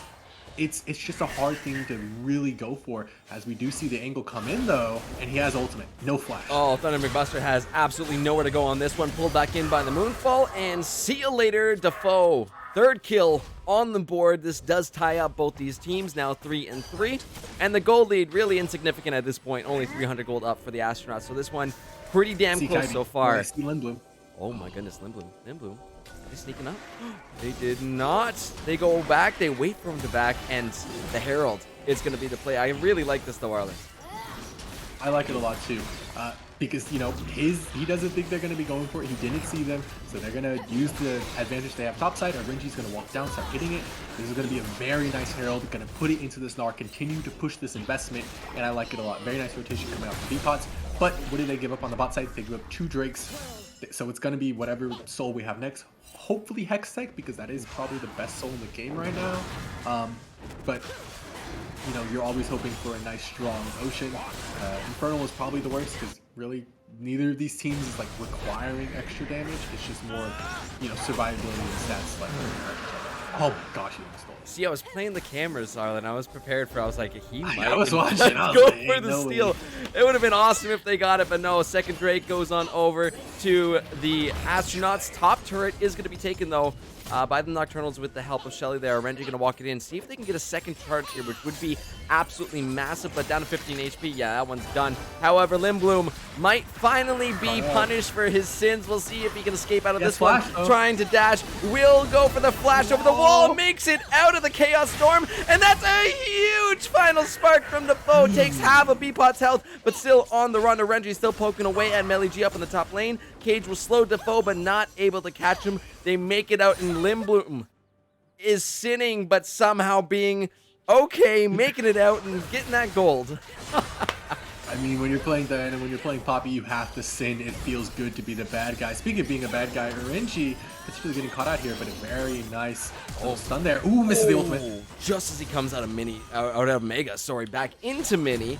Yeah, that was gonna be really close. I think they would have pulled the trigger considering Moonfall was back on the table. But yeah, luckily enough to get out of there. We're starting to see though that Aurelia is a little bit more able to step up into that Gnar. A lot of poke coming up from the spot lane. Melly starting to flex those muscles at Aurelia with that. Ult. Oh my goodness, hold on. He's getting big. He's gonna get big again. Renji trying to get his passive stacked up as much as possible. He pulls off the Gnar! Just in time. Melly chooses to go in, but the timing of the Gnar bar was on point for Renji. He picks up another kill. Yeah, and this is one of those situations where you're kind of questioning your top lane a little bit, like, you know, like what's going on, pal? Like, you know, like, do we need to pause the game, say someone disconnected, so we can have like a tactical talking to maybe angle? Because this is a really rough one, right? This is one of those matches where it's super hard winning. The fact that you're losing is, you know, very rough. And honestly, RNG's building super correctly. You're supposed to build Triforce. You're supposed to be looking for that stairs cage second. And then you're going to be going probably for a Frozen Heart third, and all of a sudden you're unkillable, you do too much damage, and they really can't touch you in team fights or even when you're in mini form, unless, you know, you do AP damage like the Lindblom. But even Lindblom is, you know, falling behind. He's getting, you know, his lead is becoming more equalized with Kaivi Cat because of the amount of pressure that RNG is able to exert topside, and they're able to walk in and just take his camp sprays. Yeah, this is already heating up. Almost at that 15-minute mark into this game. We're about to have another fight here in the jungle for this red buff. As Kibi Cat's thinking he can go for another one, but no, Moonfall's there. Binding comes through. It doesn't even matter. Lindblom picks up the kill, and we'll say, yeah, this is my red buff. You already have one. Get on out of here. Back to their own side they go, and punished for overstepping. I think, you know, slightly lacking a little bit of vision walking into that one. They had the early vision deep in this early game. Not here available for that one, but they're going once again. RNG with the Gnar into the wall, and that's the rock to the face. RNG picks off Lindblom. Trying to look for Defoe next. Will miss the Q. The binding will land. Final spark. Doesn't do as much damage on that Gnar as you would think, but trying to find that Glacial Prison. Not able to land that. Binding comes through again on the mini Gnar. This could be a little bit more scary in the bot side, though. It will be Keen. Locked up. Southern Warrior goes forward. Beepots offering that support, poking from the side. Keen is taken low. Ignite is ticking down. Beepots tries to flash in to find something, but it will not be enough. Current call is out. Beepots getting shot up. And will he be able to find last one? Yes, he will. Beepots gets taken out. The True Shot Barrage finds one in the back, and my goodness, Southern Warrior cleans it all up. Oh man, just so much happening all across the map. Where do we even talk about first? Let's talk about the top side, right? They walked in there, no vision. They thought they had a lot of pressure with Orinji, and they did. But without Orinji, Cat and Thunder McBusters are actually behind Limbloom and Defoe, so that is just not an option. They automatically will lose that fight. But with Orinji there, all of a sudden Limbloom is the one who's super far behind. He gets taken out, and as I speak about Limbloom, he's going for Southern Warrior down here. Speak of the devil, you summoned him up. The Moonfall's available, but I don't think they're even going to need to use that. Conquer is fully stacked. Limbloom, one more auto will do it. Picks up that kill, and just in time, because guess what's spawning in 30 seconds? It's the Infernal. It's Astronauts about to be on Soul Point as well, too, which is going to be huge for them. Huge, especially for that Lux doing so much damage with an Infernal Drake tapped on top. Oof. It's gonna be scary. Yeah, this one's gonna get a little bit rough, but look at how strong Orinji's going, and he's actually opted for a Hull Breaker, so he's not even looking to group, and I think this is honestly bidding more of the Astronauts at this point in the game. You really don't want this Gnar to be in the team fights. The less he's there, the more that Meli-G is just able to kind of, try and survive in this lane. Just clear waves and do what you can as Aurelia. As Defoe uses his flash up here, and they're going to be looking to try and contest this straight, but it's already below half. Well, let's see. It is going to get scooped up by the Astronauts, no problem. Let's keep an eye on that top. It's a little fight, a little skirmish. Melly is sent back to base, though, as, yeah, that range on the Mini Gnar with the Fleet Footwork, with the Triforce, and now he did buy a Hull Breaker. Oh, my God. RNG is going a little ham on his specialty pick. This is why it is one that I've brought up many, many times when I see RNG in the top lane. He's kind of good at the Gnar. You can't say he's not. He plays this thing pretty dang good. Even into that counter matchup too, Arlen. We were talking about how Aurelia is such a good counter against Gnar, unless you're a Renji's Gnar. Yeah, absolutely. And if you practice on Gnar, and if you practice on dealing with the Aurelia, because like I said, it's one of those picks where you just it's just automatic, right? It's in your head. Hey, you see a Gnar, you pick Aurelia, right? It's one of those things. Like Sejuani Treadle, right? They're antithesis of each other, and if you're just practice on it, you're able to maneuver around the matchup. But finally, we see Limbloom pay some attention to this top side. This could be a gank, this could be a kill, but he's trying to get out. The Moonfall comes through, stunned up by the Aurelia. Meli-G trying to keep his distance because Nard into the wall they go. That Q is going to be huge, but it will be the Aurelia ult pop. Beepot's coming up to help. That's going to be huge. Encore catches 2 on out. And Astronauts are wiped off the map. Nocturnals find the fight. A lot of poke coming in from Defoe, but it's not going to be enough. Nocturnals on the offense. And this is how you want to play split push Hullbreaker Gnar. You don't want to group with your team. You want your team to come to you. You want to survive as long as possible using these boosted stats, and then your team shows up and cleans up the fight for you. Whereas a lot of times you see people pick up the Hullbreaker, it's them grouping with their team first, and it's a lot less effective. So very well played from the side of the Nocturnals. They know exactly how the item's supposed to be used, and they know how they're supposed to be playing out their game plan right now, and they're doing it very well to a T. About 2,000 or so K gold up. Did I say 2,000 K up? Oh, yeah, well, you know what I mean. Inflation's 2,000 crazy, gold man. up. I know. Yeah, it really is. Like, why? My Big Mac is no longer like $5. I know, it's so sad. I go to Tim's, it's like, oh my god, $10. What was going on? For breakfast combo, high school, that was really right. Anyways, getting off track. Might have to get a snack later on throughout the series, but oh my goodness, my voice has got a lot to contend with tonight, a lot to keep up with. But this has been a pretty big banger so far. We've seen back and forth so far. It's the big Gnar up in the top lane. Defoe is still massive on that Lux, but I think we're gonna see maybe a little bit of a turning point if this Infernal is picked up here by the Astronauts. It's gonna be in a whole heck of a lot more damage, makes that Gnar slightly more manageable, but it's tough to say right now, just the way these fights have been going. You would have thought too, with sending Lindblom up into that top lane for the gank to close off that Gnar 2v1, it's just not enough. And then the rest of the Nocturnals just walk up, hit them with their ults. B-Pots had a beautiful encore, and more gold into the pockets of the Nocturnals. They're going to try once again here, but again, RNG over the wall. That Blast Cone has been his best friend this game. Absolutely. And you know, I highlighted the gold diff earlier, about 2,000 gold, maybe even 3,000. Yeah, it's about there, but then you have to factor in, you know, you brought up the drinks, right? You have to factor in how much gold and how much extra stats the drinks are giving me. Plus 4%, you know, plus 6% armor and magic resist, plus 4% attack damage ability power, plus 3% out of combat movement speed and slow resist. All in all, that's giving them about an extra, you know, 1.5k worth of stats, and if they get the soul, that boosts up even more, right? So they're not as far behind as it's, you know, it says on the screen, but it still is them being a little bit behind, and they really do need to play more around this Lux. They need to play more around the fact that, you know, Lindblom was pretty decently ahead at Gaiby Cat. Now it's a lot more equal, and they're just waiting for him to, oh, he did complete a Sunfire, so now he's a lot tankier, and they're able to really engage those fights. Yeah, this is what we were talking about, how scary the Diana can be once they get that Sunfire. We'll see if it's put to good use in terms of frontlining these next few fights, but right now, our Nocturnals are on the aggressive push on this Tier 1 mid lane. We'll keep that up, not quite able to take it.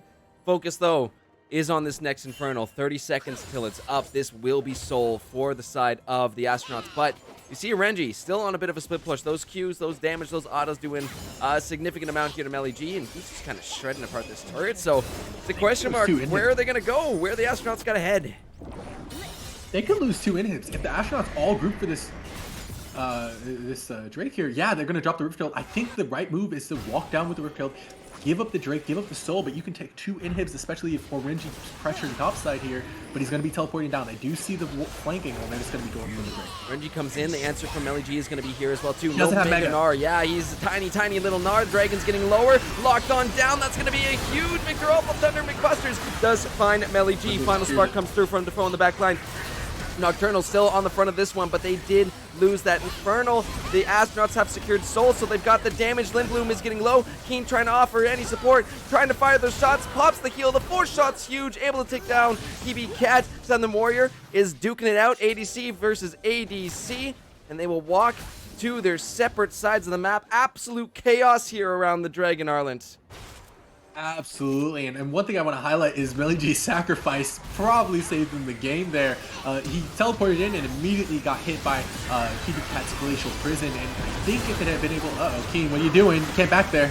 Oh yeah, we got RNG forcing out the AD carry splash. Oh, I'm going to go back to live right now because they are going at it once again. RNG on the chase right now for 2. Keen is low, but in goes Lindblom trying to save the day. That's going to be the curtain call. Dodges from the Final Spark, dodges around that. No, not the surge shot. He'll find him on that one, and RNG, a slight overstay on that chase, Arlen.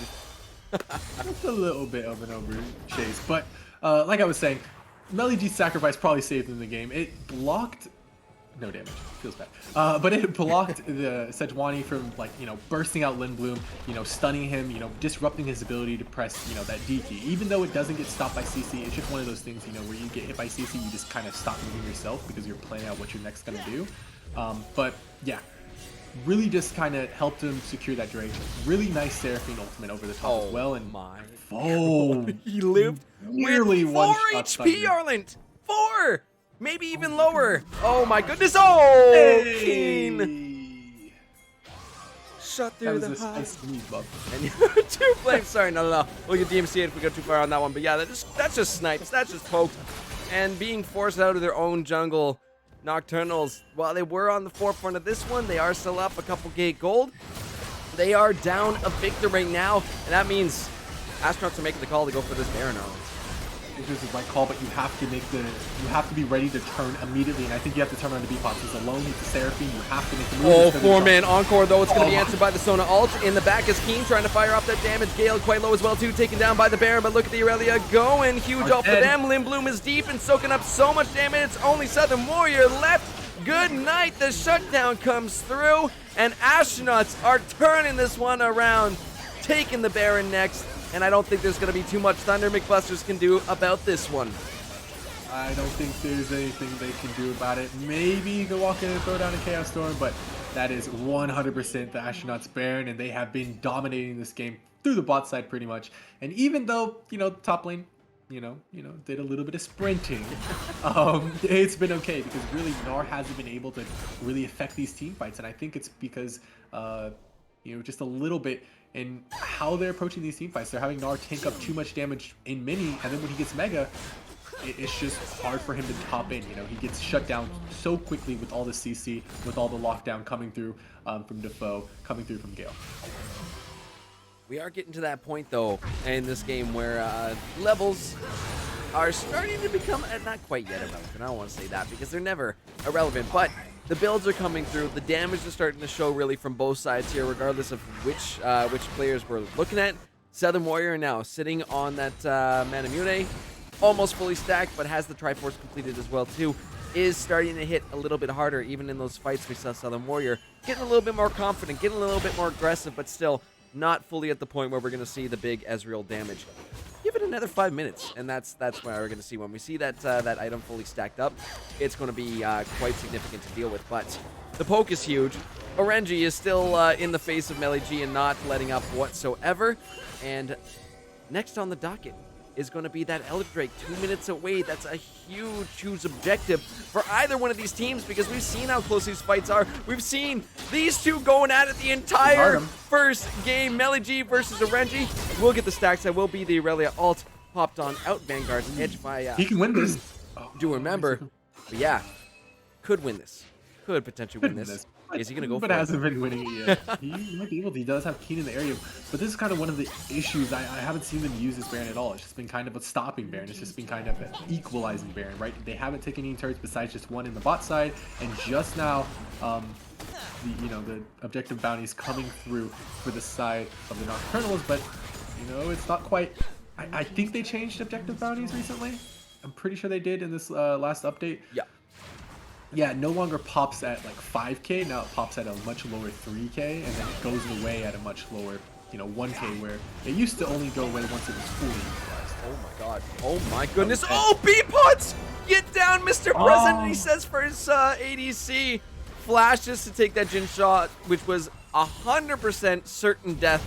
But lovely stuff. More pressure being applied on the bot lane from Limblum. Still using the last of this Baron buff to its fullest extent here. And 30 seconds now until we see the big one. The Elder Drake is coming up. Potential little Fnatic brush going on here if we do see this happen, if they do run into this. But we've learned many times, and I'm sure they've seen on stream many times, do not face check this jungle if you don't have vision. You know they've got the pressure. Oh, goodness. And Kiwi Cat knows. They gotta know right now. They're right in that bush. 4 stack right there. B-Pots just hit him with the blind. Oh, he could have gone for it, but he's just gonna get bursted before he can do anything. Gnar into that wall. Gets 2 of them right now. Keen's still trying to pump out that damage, but needs to reload. Look at the True Shot Barrage. Comes on through. Double kill so far for Defoe. Melee G at the front line of this one. Limblum still offering that poke, and Keen at the back. Trying their best to fire out those autos, but Elder is on the board. Astronauts have the numbers advantage. 5-3 so far. It's going to have to be the miracle stat from Kiwi Cat. Still has that flash available, but you can see the wall. Astronauts have created the wall of bodies that go in. Not going to be able to get stolen, and Kiwi Cat is gone. Elder Drake secured by the Astronauts, and it's one more big fight, I think, was going to take them all the way to the finish line for game number 1 here. Absolutely. They just need to reset, and then they just walk it down. Quite frankly, quite simply, that is just how they win this game. And it was looking really rough at the start. You lost lanes you were expecting to win. You didn't quite do anything in the bot lane. There was nothing really to do. But in the mid lane, you were huge the entire time. Defoe absolutely smashing this matchup. Limblum constantly ahead of Kiwi Cat, and even losing a lot of his camp's topside because of Ormringi's pressure.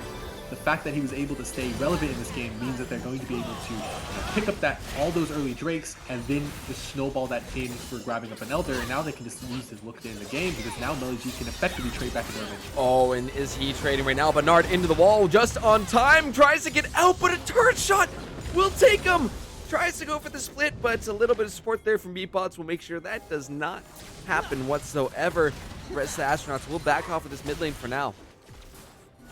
Yeah, and that's just Melee G getting a little bit overambitious. You didn't have the pressure, you didn't have the damage. You are 3 items to equalize than ours 3 items, but he's still a lot stronger than you. So it probably would have been just best to wait to let his team apply pressure mid before doing something like that. Either way, they still are well and truly in control of this game. Now they just need to pick a side of the map, exert pressure on it, and then look to grab up the Baron when it spawns in about 40 seconds. Yeah. Almost at that point right now where we are getting officially to late game. It is 30 minutes here. We're starting to see those level 18s coming out. Well, at least they're going to be here soon for, I think, Defoe might be the first one to be hitting that. Either him or Limbloom are getting quite close to that level. But yeah, you can see how much damage Defoe is doing just from the back line. Doesn't even need to step into threat range. That's the great part about that Lux. And we said that ult was going to be on a crazy cooldown. 22 seconds right now. So even if it's popped by the end of the fight, you can pop it again. So it's double the damage here. Let's see how it's put to use here. Baron up in 7 seconds. Currently, Astronauts, they were 2k down, but now they're 7k up, Arlen. They have swung this game completely around. And really, at this point, if they look for a fight, if they look for a pick, I think they still have the Elder for a couple more seconds. Could be absolute death. Kiwi Cat jumped on, taking down. Elder runs out, though. Still able to pick off that Sejuani. Beepots is going to be next. Stunned on up. Tries to flash away. It's no good. Orenji next on the docket. It's like going down the Elite Four one by one. They take down the challengers. Trying to go for the mini stun there, but not able to find Thunder McBusters. However, 5 members of Astronauts don't have quite a big wave, but really, the world's their oyster at this point, Ireland. Absolutely, and they're just running it down. Limbloom looking across the angle. Double he's just moonfall, gonna go for bottle it. spark from the back line. Almost takes him out, enough to push him off. Inhibitor goes down.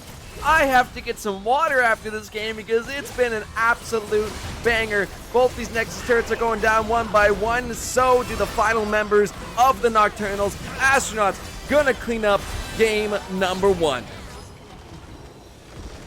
Whoa. Gosh. Woo! Woo! Woo! What a game 1. What a game 1. Very true. Oh my gosh. Wow.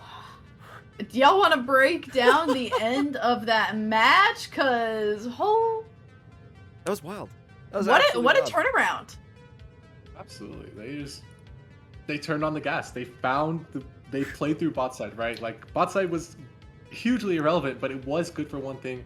It was good for the pressure of picking up dragons, and that's what they used it for. Limbloom, he found a lot of advantages topside, but he saw that, Meli wasn't actually doing too much with those advantages, so he quickly and wisely made the decision, hey, let's go down bot side, let me pick up these drakes. It does put me behind a little bit in clear speed, does give, Sejuani opportunities to come in and take some camps here and there, but at the end of the day, it's going to be worth it. And, at the end of the day, it was. Defoe, huge force in the mid lane as well. They were able to use a lot of his pressure to pick up a lot of those drakes. All right, Gurf, you got your hands together. You're looking to say something. What is it? I'm more just trying to air him out right now because that was a sweaty game. That was back and forth, nonstop action. I think at one point I was just mashing the hotkeys here. I was like, there's something happening in every single one of these lanes. Everybody's fighting. But I think it was the slow burn investment we saw here from the Astronauts. Aiming for those early dragons off the bat, ended up being Infernal Soul. And they just clutched every single one of them. And that's where we started to see those fights tilt a little bit back over. Astronauts decided they were down 2k gold and then switch it. That's a 9k net shift of gold. That's absolutely insane to see. But yeah, it just came online. Team fights ended up being really clean. I think they got their heads together after those first few ganks didn't go quite their way. Slowed it down a little bit and said, hey, you know what? Let's get our objectives. Let's scale on up. Let's find the picks we need. And we're going to be golden. And indeed they were. At least that's what I would call the victor of this first match. And I mean, who would you give that really shining star to? Where exactly would you be putting that for this first game? Start us off with your opinion on it, Gurf. One or two. I'll say the one that was just based off of individual play throughout the majority of that game, and that would have been Orenji's Gnar. That's not a matchup on paper of Gnar versus Aurelia that should be going in the Gnar's favor. So the fact that he was able to keep up with Meli G's Aurelia and able to punish it when there were mistakes that came through is very impressive. Something that we shouldn't have seen, but I'm very glad that we did get to see that through the early stages. Unfortunately, it didn't pay off late game. And how about you, Arlen? Where are your thoughts and feelings on Oh my gosh, strong player from this first game. Who are we watching out for game number 2? Whose number do we gotta have? I think we gotta have. Ooh, this is a tough one. Probably Lindblom's number. Very strong jungler, very adept at reading the situation, kind of seeing the writing on the wall, and moving quickly to adapt to it. They, like I said, they were everywhere that they need to be for the most part. There were a few ganks topside that didn't go exactly the way of the astronauts, but everywhere else, generally, Lindblom was on point, locked in, and ready to smite up any Drake that came their way. And that is one of the avenues that they found themselves getting to that victory in the end. We are going to go to a short break here, queue up game number 2, and continue to see how the rest of this series is going to shake up.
Welcome back to Victoris Esports VAD. We just watched game number 1 of Astronauts versus Nocturnals, where Astronauts were able to do a nice little turnaround and bring the game back into their favor. 1-0 in this series so far, and keeping all of us as truthers on the field so far, doing a great job of, keeping our predictions up to date here. And we'll see if Nocturnals are going to be able to turn it back around to keep both of you in line with your predictions so far. From my understanding, our players, though, itching, ready to go and bring us into game number 2. So it's going to be a quick little step back from me and hand things right back over to Gervin Arlant to bring us through game number 2. All right. Thank you so much, Becky. We're back. Yes, again. It's a lot of potential games here tonight, but these players are ready to go. I'm also a little bit of TLC for myself. Water, lozenge. I don't know what happened that mid-game. You can even hear it now, so I do apologize for that, but I'm going to stay through it. I've been in this position before. We got lots of games to talk about. A lot of action just happened in the last one. Arlen, like, oh my goodness, nonstop duking it out. I love to see it, but rightfully so, Nocturnal will say, hey, you know what? We do not want to deal with Limbloom's Diana anymore, and that is off the table. No thank you. Smart man, honestly. The way he was able to pilot the champion, move around the map, and just find advantageous moonfalls, advantageous, little cap steals, takeaway, really responded well to the stages of the map. I think even if you ban away the Diana, if you give him something that allows for that sort of early game proactivity, you're still going to find yourself in a similar, if not worse spot, depending on the champion. But the Astronauts, they first pick the Senna, leaves themselves open up to, a lot of different options, either, mostly the Tom Kinch is what I'm thinking about, but there's also, the SKT1 special, the Wukong, the Lee Sin, a lot of different things they can go for. Ashe as well if you want something more traditional, but either way, Senna, very strong flex pick, and they're going to respond with a Volley Bear. I like it. Volley, another quite strong champion. Also, was not today. I think it might have been yesterday or the day before that. I found out that the Stormbringer it actually cancels out the Keeper's Verdict. So if there is, it does happen to be a Poppy. And I know I saw it. Yeah, Keeper's Verdict was down, Volley went in. I'm like, wait a second. But the big thing is tower dives, right? If anyone's trying to hide under the tower, Senna, classic for kind of sitting there, got the range to poke you out, has the stun from long range, has heal from long range. So something that's going to be nice to get in the faces of these members of the Astronauts will be that Volley Bear. B-Pot's on his Nautilus as well too. Ain't no joke. You will get in your face. The hitbox we know on the Nautilus Q. Completely fair and not broken. So the answer is tankiness to deal with that craziness that's about to come. Maybe delay those tower dives with some Wukong Cyclones. I like to see it.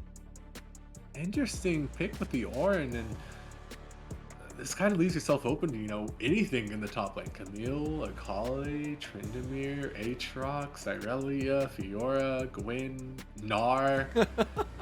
This Ornn pick is really rough super early on in the game, unless it's a flex Ornn, right? Unless you're sending Ornn into the bot lane with a Senna, or you're sending him into the jungle and it's a Wukong bot. Yeah, this Ornn immediately gets countered with Fiora, and I think Nocturne's on the right track here to really building themselves strong teams to comp to win the game. And right now, I think you just need to blind pick yourself a strong holding mid laner, another Victor. So probably looking at a Lux Xerath ban. That's a scary champion. We talked about was going to be contested for tonight. So if they knew they were playing Ornn, maybe for a ban would have been worth the investment there. But it sneaks through as R3, and that is definitely going to be a scary pick. So what is going to be the contention? Do they just go for the full armor on Ornn? And then that opens up another question: is if that is the option, do we pick some heavy AP champions right here to make sure we can at least deal with this Ornn come late game? Yeah, I think you just gotta grab yourself a nice, strong laning mid laner. I think Talia is your best option. So like I said, the Lux there, they went out the window, so you don't have anything really to punish her from super long range anymore. Maybe a Corki, but even then that's super scary to pick into a Talia. AP Kog'Maw if you practice on it, but again, super scary to pick into a Nautilus. But it's just gonna be the Kai'Sa. They're just gonna grab their AD carry, save that pick, that last pick, just to make sure it doesn't get countered. But right now, yeah, you just grab some super long range, and you just grab yourself a super strong scaling AP mid laner, and you'll be pretty golden. Now it's really on the Astronauts to kind of throw a spanner in the works and really just surprise us, tell us exactly where this Wukong, exactly where this Ornn is going, and a Gangplank getting picked up potentially. I like it because that opens up the AP Gangplank, or sorry, not the AP, the mid lane Gangplank angle, and that's a super strong pick into those scaling mid laners that just kind of want to do nothing, because all of a sudden GP's throwing barrels in their faces on their turrets, forcing them to fight back or die. Really sad, painful one-shot barrel death. Some mid flanker. I don't know, crazy things have happened before. This is, you know what? This smells like a melee pick here at the end. That could be, that could have been, I saw the Nico go there, I'm like, is he gonna do it? Swain, potentially mid. If Gangplank goes top, I don't know if we see the Ornn support. I've tried it a couple times. Sometimes it works, sometimes not so much, but if all you're going for is the beefiness and the tanks to deal with that and all this getting in your face, we might see an Ornn support hero. Honestly, and I don't even think it's Ornn support. Like, no matter who goes top, they're gonna have a rough time unless that one person is Wukong. He has the easiest time into Fiora. He's the only one who can actually do something into Fiora. Gangplank gets shut down by Fiora because her Q does work on his barrel. So I think it could be Gangplank mid, Swain, Senna bot lane, Ornn jungle, and Wukong top, or maybe flip those last two picks. Either way, a crazy team comp coming up from the Astronauts, and if they're able to pull it off, then that means they're only going to be one game away from closing out the series. But if Nocturnals are going to win with a more standard team comp, which is like what I said, a scaling, safe mid lane pick with the Veigar coming through, they're probably going to win this game and just look to play another calm, collected game going into game 3. I'm so excited to see where these champions actually go, and I will have that updated for you guys watching on the stream in just a little bit, but might as well crack open those predictions and see what the folks at home are thinking right now. I like that too. Sometimes you'd be like, hey, you know what? I don't care what order these guys are in, where they're going whatsoever. I'm just going to bet on the team I like. Or sometimes I like to wait it out and be like, okay, these are going to be the matchups. This is what we're actually going to be seeing going into each other. And I think Nocturnals have a pretty straightforward comp for what they want to achieve here. There is a ton of scaling between that Fiora and Veigar. They are going to be late game menaces, but from what I can see right now, it is going to be a GP. I don't know if they flip this around at the last minute, maybe throw me off, make me have to redo the graphics. Looking at you, Melly G. But it's looking like it's going to be the Gangplank up in that top lane. So I'm curious to know if it's the Swain mid and Ornn support. I have seen an Ornn mid before. I have seen the Ornn run wide before. It can work, especially against an all AD comp, but in this case, you do have that AP heavily from the Veigar. Kai's got a little bit of it thrown in there too. So not exactly Ornn mid angle, I don't think. Unfortunate. It's been a minute. It's been a minute since we had that, but hey, it was peak entertainment. Still one of my favorite series I have casted in all my time. If anybody remembers, it was last fall 2020. That's 2 years ago. Wow, time is an absolute enigma right now today, but I would love to see it again. It is Swain though, made for Defoe. How are we feeling about that? What kind of build are we going to see? Imperial Mandate angle again, or is that out of style now? It's still in style. It's just a matter of really what are you expecting from your Swain? Are you expecting damage, or are you expecting more supportive, just staying power? And this game, you're kind of expecting more, more sustained power, because really you don't need a lot more damage. Gangplank barrels are going to cut through any armor they do build. Sinna scales crazy well with the clips. Ornn scales very well, he can tank it all up. Wukong is really on point for that CC. So I think you just want to survive as Swain and just kind of be a terrain tank, be in their faces. So I think we're probably going to be looking at Rylai's into what's Imperial Mandate, but it's also possible that we see Rylai's into Lysandres or Leandres, just burn them down very slowly. But at the end of the day, it will be Gangplank going top, and then Ornn going to be farming alongside a Senna support. And yeah, I think I have to hand this one over to the side of the Nocturnals. It's just a lot of craziness on the side of the Astronauts. Well, not that crazy, but it's really hard for them to, find things to do in in the skirmishes, right?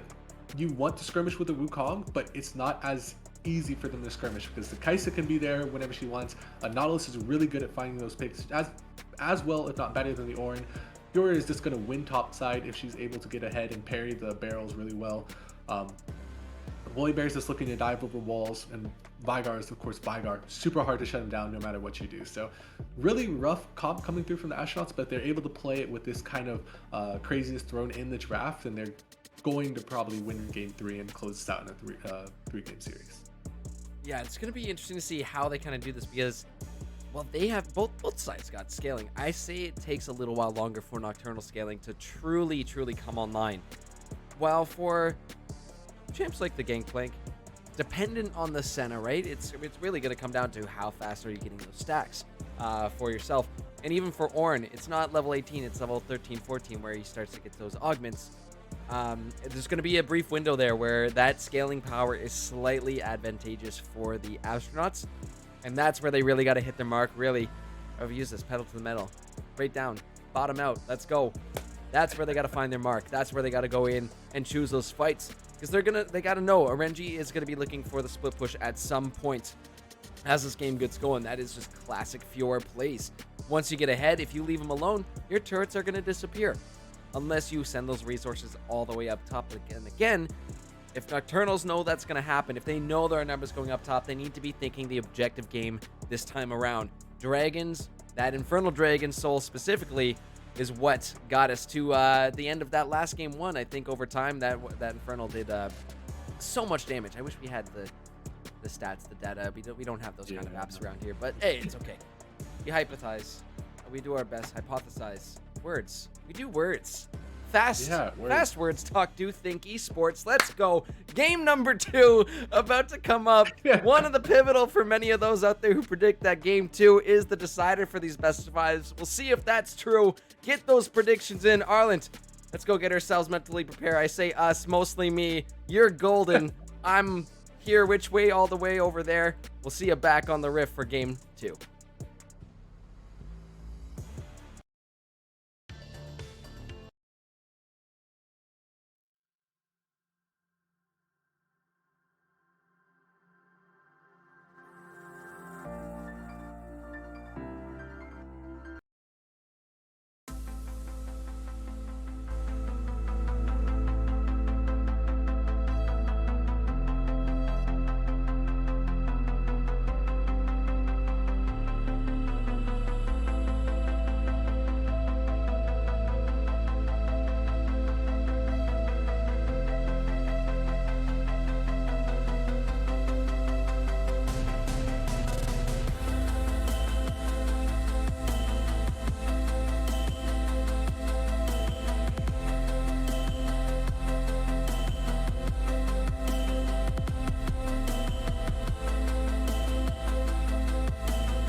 Hello, ladies and gentlemen. Just a couple of little hiccups there with League, is not too surprising for any of us. But here we go.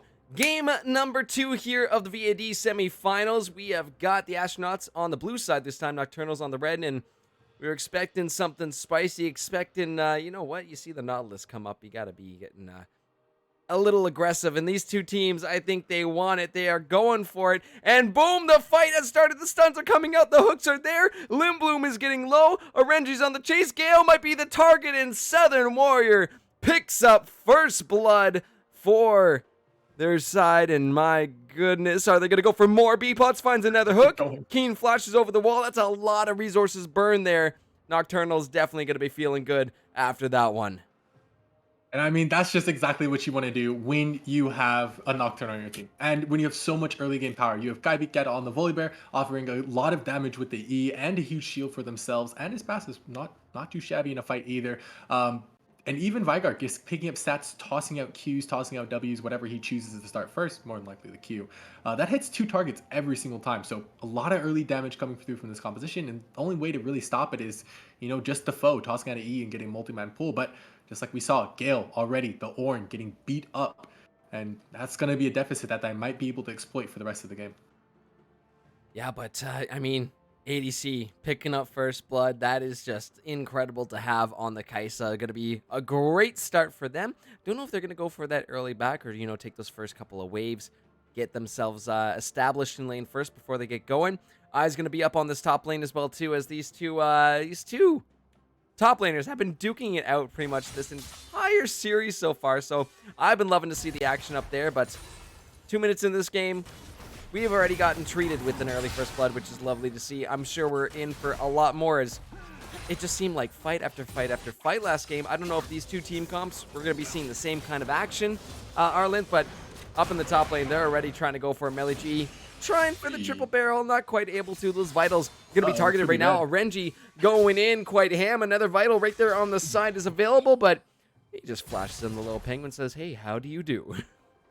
Oh man, this is a rough matchup for Gangplank because, like I said, Fiora has so many ways to shut down your barrels with a nice, like, 2 auto resets basically, and he can choose not to take the damage entirely. Just a super strong champion in the Gangplank, and I think opting for the first strike wasn't the best choice, right? You probably want Graphs just to try to sustain up as much as possible, hit Qs, and, you know, get your HP back, you know, heal up.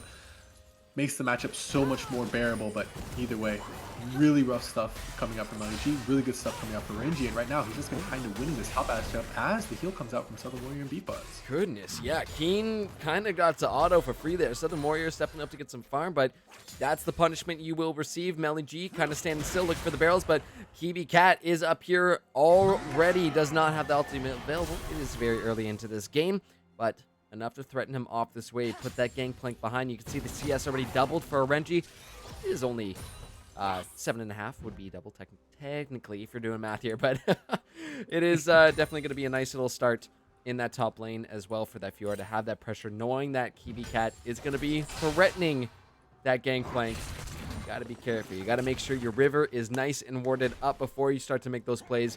That's going to be a big one too. I talk about this game, Arlen, is the vision game. Who's on point with that? Who's stepping up first? Limbloom walking up here as well too. Melee G will get taken down. He does flash away, but Orenji has the ignite ticking and just out of range, just underneath the tower. Not going to be brave enough to dive under that one. Kibi Cat, though, is here. Might be the counter gate coming through. Orenji steps up, maybe a little bait, but I think they smell something is a little fishy. Melee G has no mana, and he is out of here. Kibi Cat getting the second one for the Nocturnals. Very good counter game coming through from Kibi Cat, and that's just textbook stuff. You know, if both of your junglers are on the top side of the map, they're going to be looking to fight. They want to mess up the laning phase for both these guys. They don't want to make it easy, as a nice hook lands from B-Bots. Oh wow, Gale goes in to try and slow down Southern Warrior. He's actually doing decent damage to that Kaisa, but Keen all the way in the back, just under 250 HP. B-Pots will find another hook. That's a lot of a Cathian ring coming down from Southern Warrior. One more auto will do it, but they're healing up and just out of range again. This time going to the side of the Nocturnals. Have to deal with watching those kills just slip out of the grasp of their fingers, but luckily enough for Keen and Gale, they hold on for just a little while longer.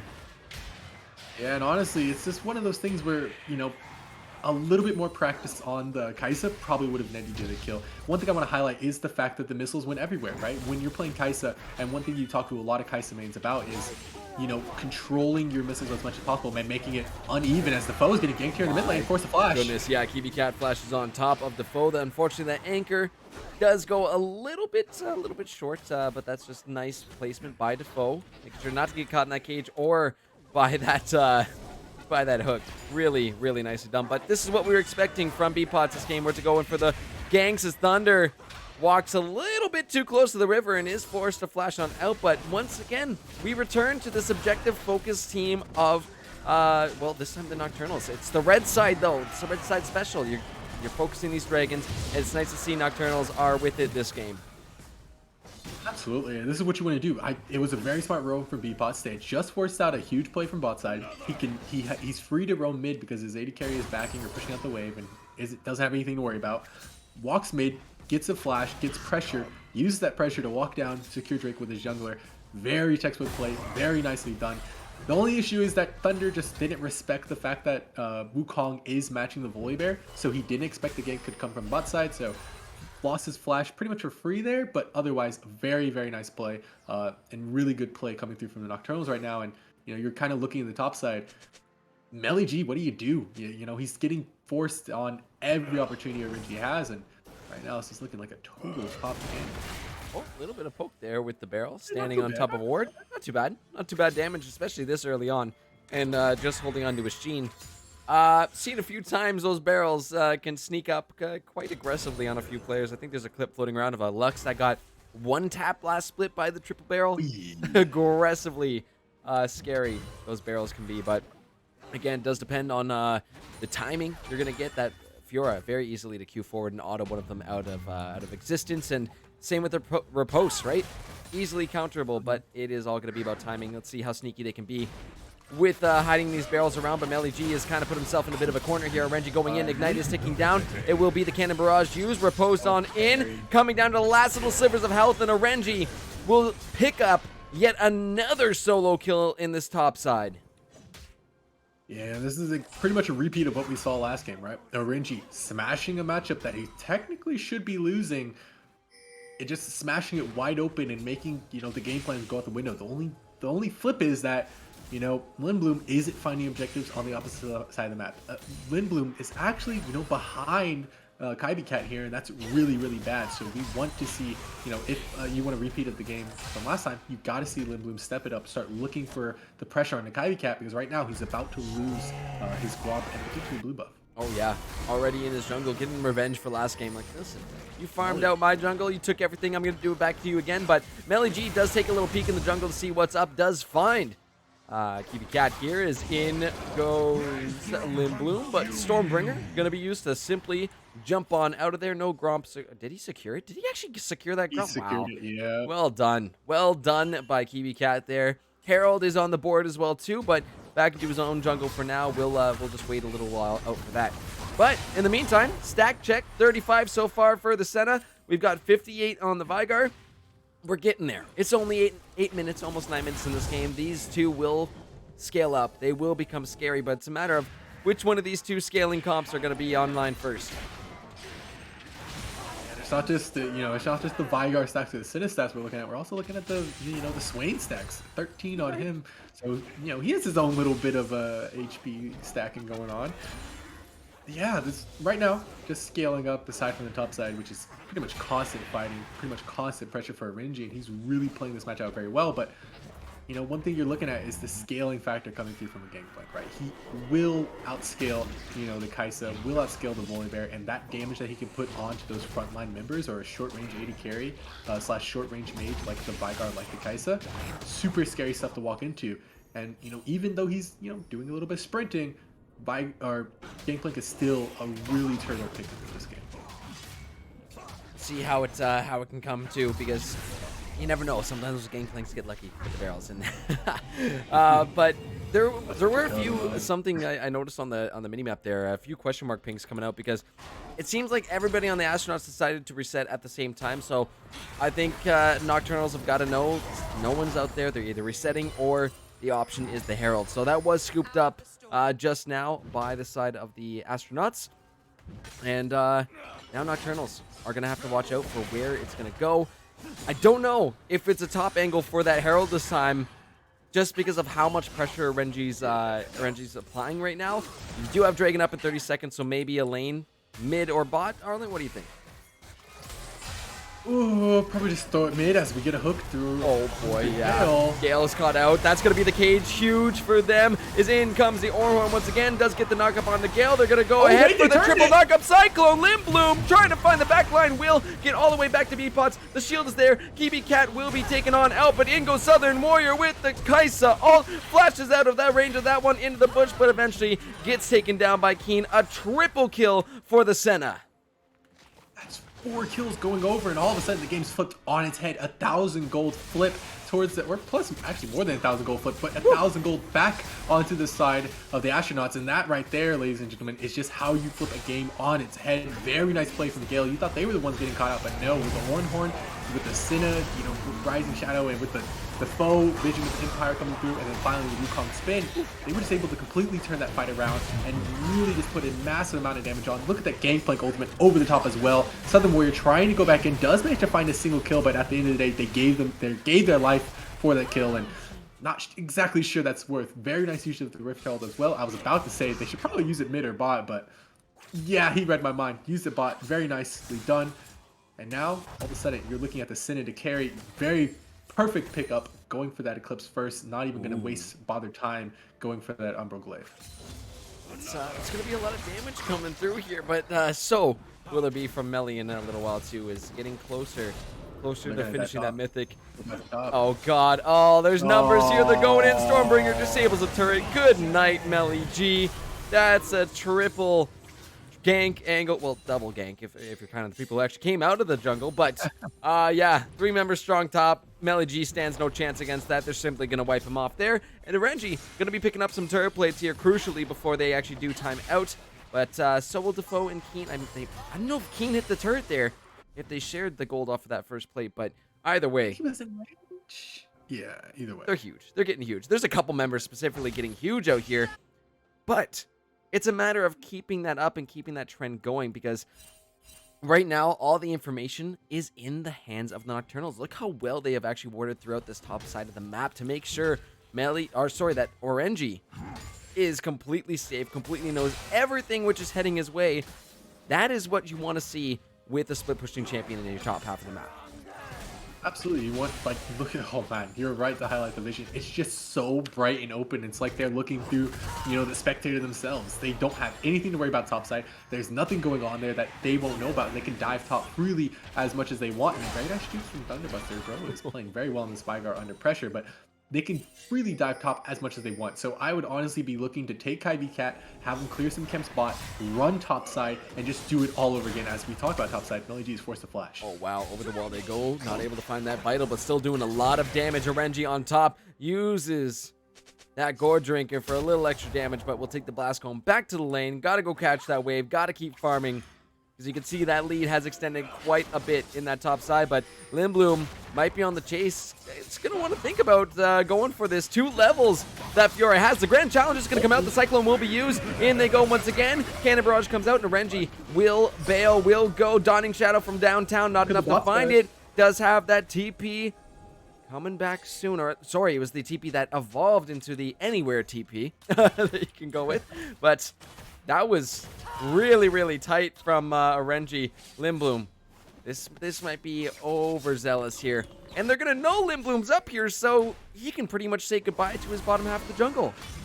Yep, and goodbye to the bottom half of the jungle. It will disappear too. But on the bot side of the map, they got you know, some ultimates out from Southern Warrior. Very nice job from Gale, is, you know, pressuring away Solo, and yeah, it's really rough. Limbloom is able to get some camps back. You know, take, you know, Kyvie camps, but look at that. Gale is going to be potentially getting dinked. Nice dodge away from that. And one thing I want to highlight is, even though Wukong wasn't directly nerfed yet, the item he mostly goes, you know, Divine Center, has been nerfed. And you have to imagine, you know, maybe they could have picked up that kill if they just had a little bit more penetration, a little bit more damage coming through. And it's just one of those situations like, well, the item was nerfed.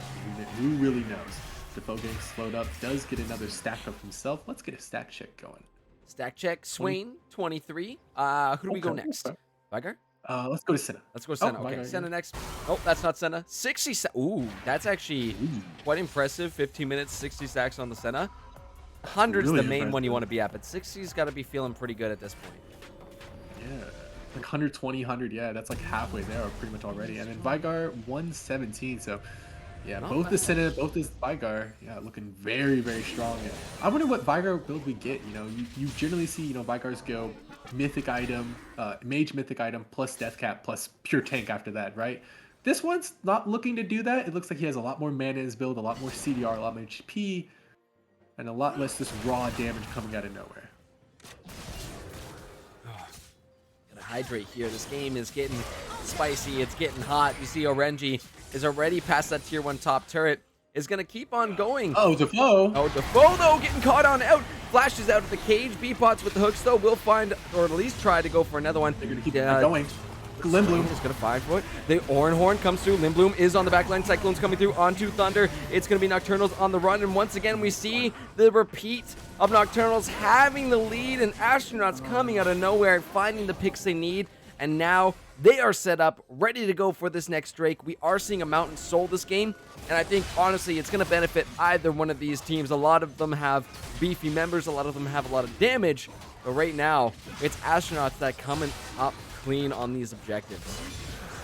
Yeah, they're doing really well on just securing these objectives and securing these objective fights. As, you know, we talked about it, Kaibi Cat or Renji will be taking the one on the top side. So it's not like a complete sweep as B-Pots walking right by Keen and nothing happens off that interaction. He just Look at looks that. at him menacingly, but with the fight Oh, is the fight breaking is out topside. at the Herald. Cannon Barrage does come down on the two members of the Nocturnals. Defoe, though, with the Grand Challenge on. Orenji is chasing him around, and Melly G is able to take down Kibi Cat. Orenji with the repose. Is it enough damage to finish him off? No, it's not. Fiora will fall, and Astronauts coming out on top. A 2-for-0 plus the Herald. The gold is swung back into their favor by 2K now, and they are going for a little bit of a repeat on what we saw here in game number 1, but just playing these fights very, very clean.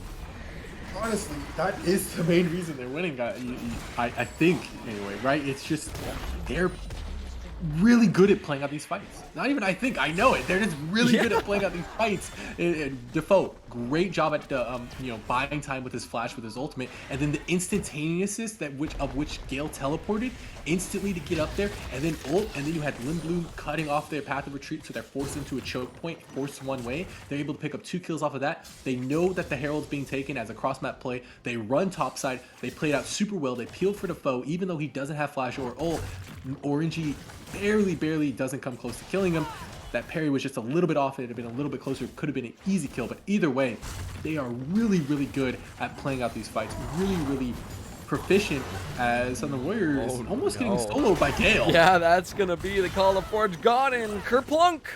There goes the Kaisa. That is that. Oh, do the dance again. Do the dance again. Yeah, Gale. Solo kill in the bot lane, and I mean, we're getting to that point where Ornn can just do that to a Kaisa, which is, again, I've said it before, the best tank, bruiser, assassin, mage, burst, whatever you want to call him. He's got it all. We're seeing Melly G try and hold off Orenji here, but he is on the march. So even though it says 1, 1, and 3, this Fiora has got some farm, has got the place, has got the items to really start being a menace here.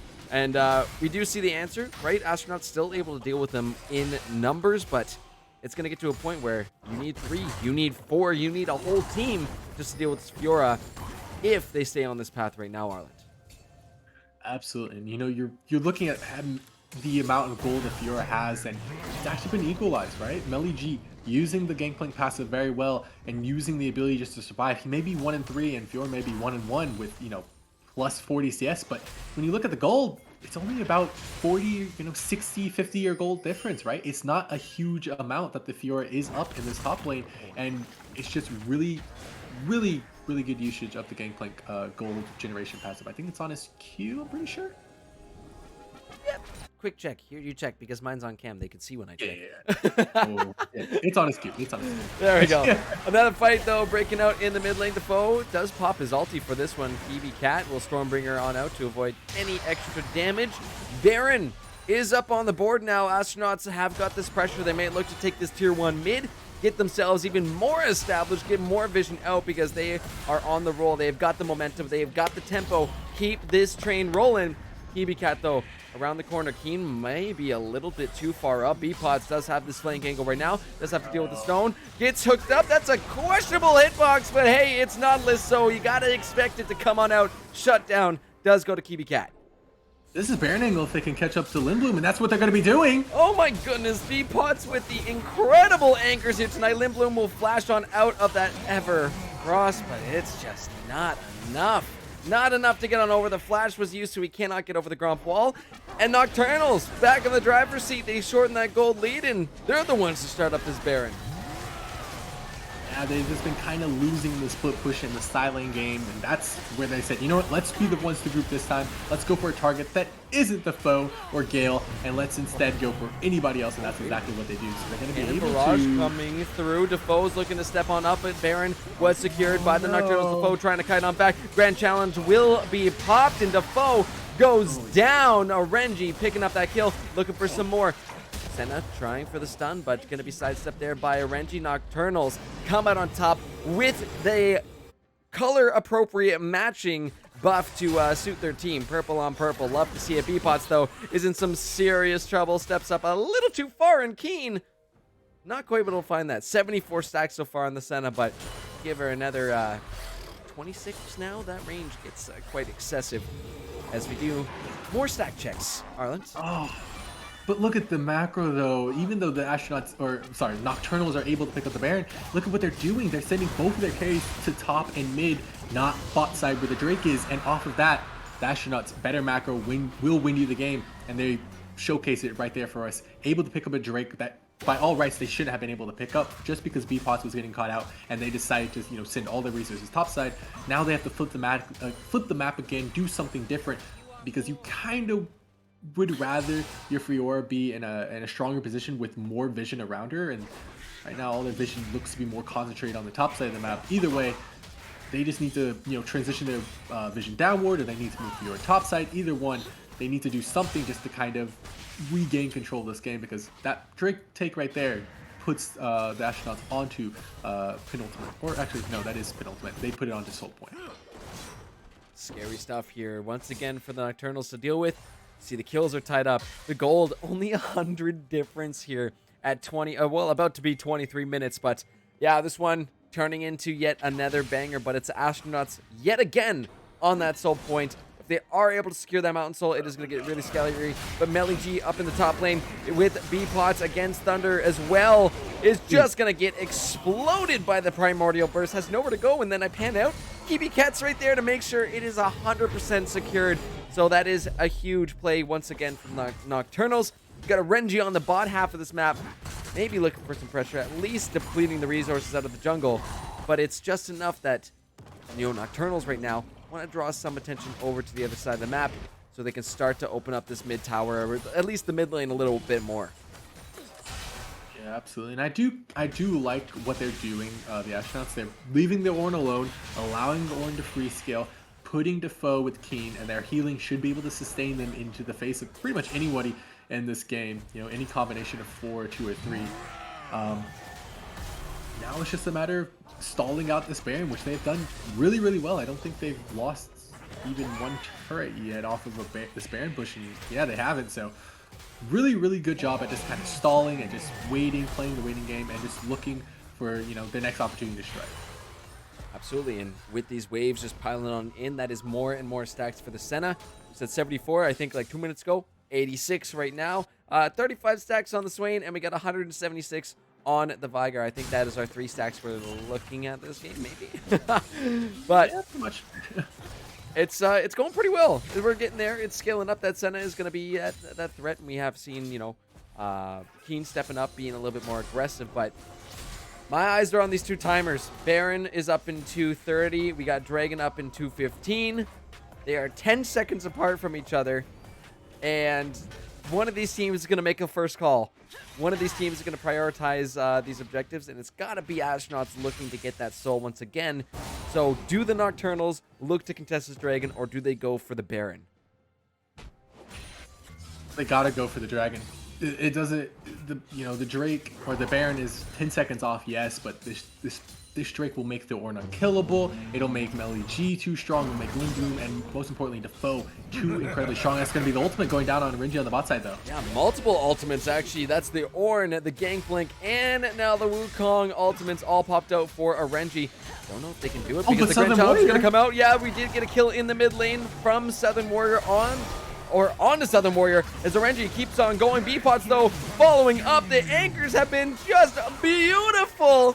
And Nocturnals show up to support their Fiora. But yeah, you called it there. Southern Warrior taken down by Keen in the mid lane.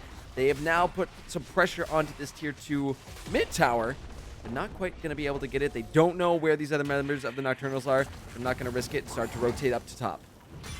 This is really good macro. They kill Southern Warrior, and instead of sending resources, more resources bot side, they push mid. You push mid, you do damage to their turret, and look at that, Melly G taking a top lane turret. Which mythic is he going to go for? It doesn't matter at this point. He's just going damage, he's going lethality, he's going crit, he's doing everything all at once except surviving in lane versus Fiora. Either way, Melly G doing his best. He's going to be backing with about 1.5. Yep, he's going to be going for that Prowess Claw. Very nice. And with that, 30 seconds to this Drake.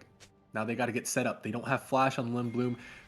Gale doesn't have flash either. Has the Spellbook heal, has ultimate. Everyone's ultimate is up except for the Dominating Shadows and the Gangplank ultimate. If they are able to stall it long enough for the Gangplank ultimate to come up all the way, it would be huge, but they don't necessarily need to win this fight as Kybe Cat taking a lot of damage. Kybe Cat is caught on out and shut down.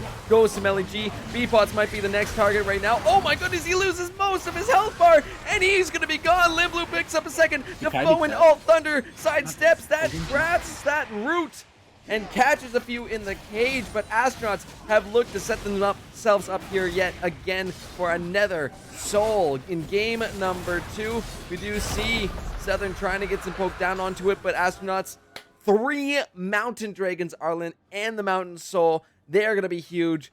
This Ornn has just become a lot more hard to kill.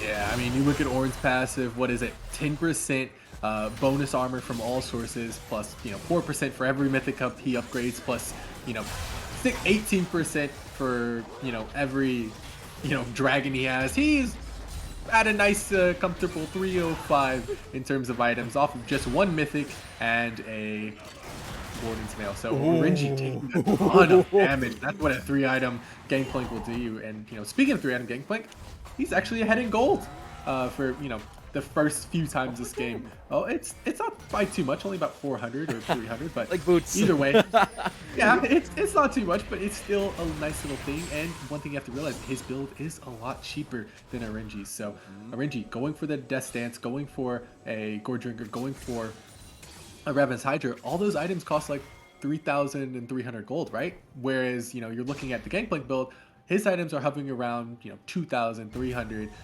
Or 2,000, 3,000 gold items. He's not investing a lot of gold into his build at all. But you're seeing those crits come out even on the minions. 1,064, I think I saw a couple of the crits pop off. It's that time of the game. Almost 29 minutes in here. Gangplank is now officially going to be quite scary to deal with those barrels. Trying to look to see if I can see if he's gotten any of his passive yet, at least for his ult. Not quite yet. I don't think he spent any of those Silver Serpents, but soon to come. I think he spilled one. Yeah, he spent it on the waves, I think. Damage per wave. Yeah. Yeah, on the waves, I think. Like just how many more they come out, because I don't think he has a Death's Daughter. I think it's is what the big true damage cannonball is called. Right. I do like that one. I don't know. It's tough to choose. Do you want the true damage to come through with that big cannonball, or do you want extra waves of cannons? I think in this case, slowing down these team fights a little bit more might be good. And I think that's the answer most pro players go for. They go for the more waves and then they go Death's Daughter. Yeah. But I'm not sure 100%. It's probably debated on the r/Gangplank mains a lot. Gotta check it out. Well, at least you know what? Seems like my silver brain is somewhere in the right realm of what to do. But let's see what's about to happen right here, because this is what we've been waiting for, I think, for the past 30 minutes, is the fact that these teams are ready to go on Baron, and look who's bot lane. It's a Renji. It's a Fiora. You got to know there's going to be some split pushing happening.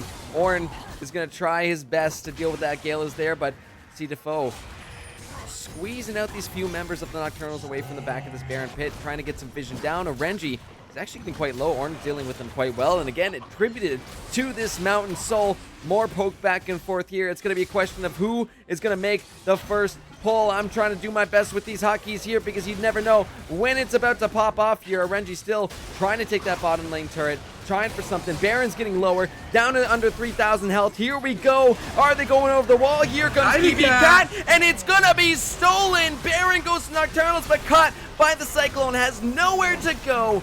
Nocturnals secure the Baron. Man, they absolutely snuck that one out from him. Orinji taking turret here. This could be a little bit rough. He's forced to run away, but they will eventually pick it up. You have to imagine Gale can only do so much. Oh, he's ulting. Oh no, Renji with the beautiful repose. parry. Yeah, lovely timing on that. Was hoping the last of that cannon with the Baron buff would have gotten that tier 2 bot lane turret, but it's not going to be enough. Keen and Defoe pushing on this mid lane. We are going to see a back coming through from, I believe it is, hold on, got blocked a little bit on my mini-map from Melly G. But here we are at the 31-minute mark. Levels are starting to become a little bit less important here. Everyone's doing big damage out here. You got Thunder McBusters with the Rabadons with 207 stacks. That is 735 AP on that Vygar Primordial Burst. You do not want to get caught in a cage and hit up by that, or else you are completely gone, sent to the Shadow Realm, banished. What is going to be the breakdown here? What do these teams got to focus on? And is it a split push Fiora angle, Arland? It has to be a split push before our angle. You know, she just has to keep going for it, gunning for these turrets as much as he can, especially when you have a Baron buff. But, you know, you're looking at, you know, what his team is able to do, and it doesn't truly look like a whole lot. We don't have an IE on Kai'Sa. You're looking at a lot less damage when we normally look at a Kai'Sa, right? It's weird mixture of, these are supposed to be 2-item builds and, you know, 3-item builds, and right now she's just not doing a whole lot in these team fights, not nearly as much as Keen's going to be doing, right? And then you look at the Vygar's build. He is opting for, you know, having 2 half items over 1 full item. He probably could have completed this tier of Goddess by now, turning into a Seraph's Embrace.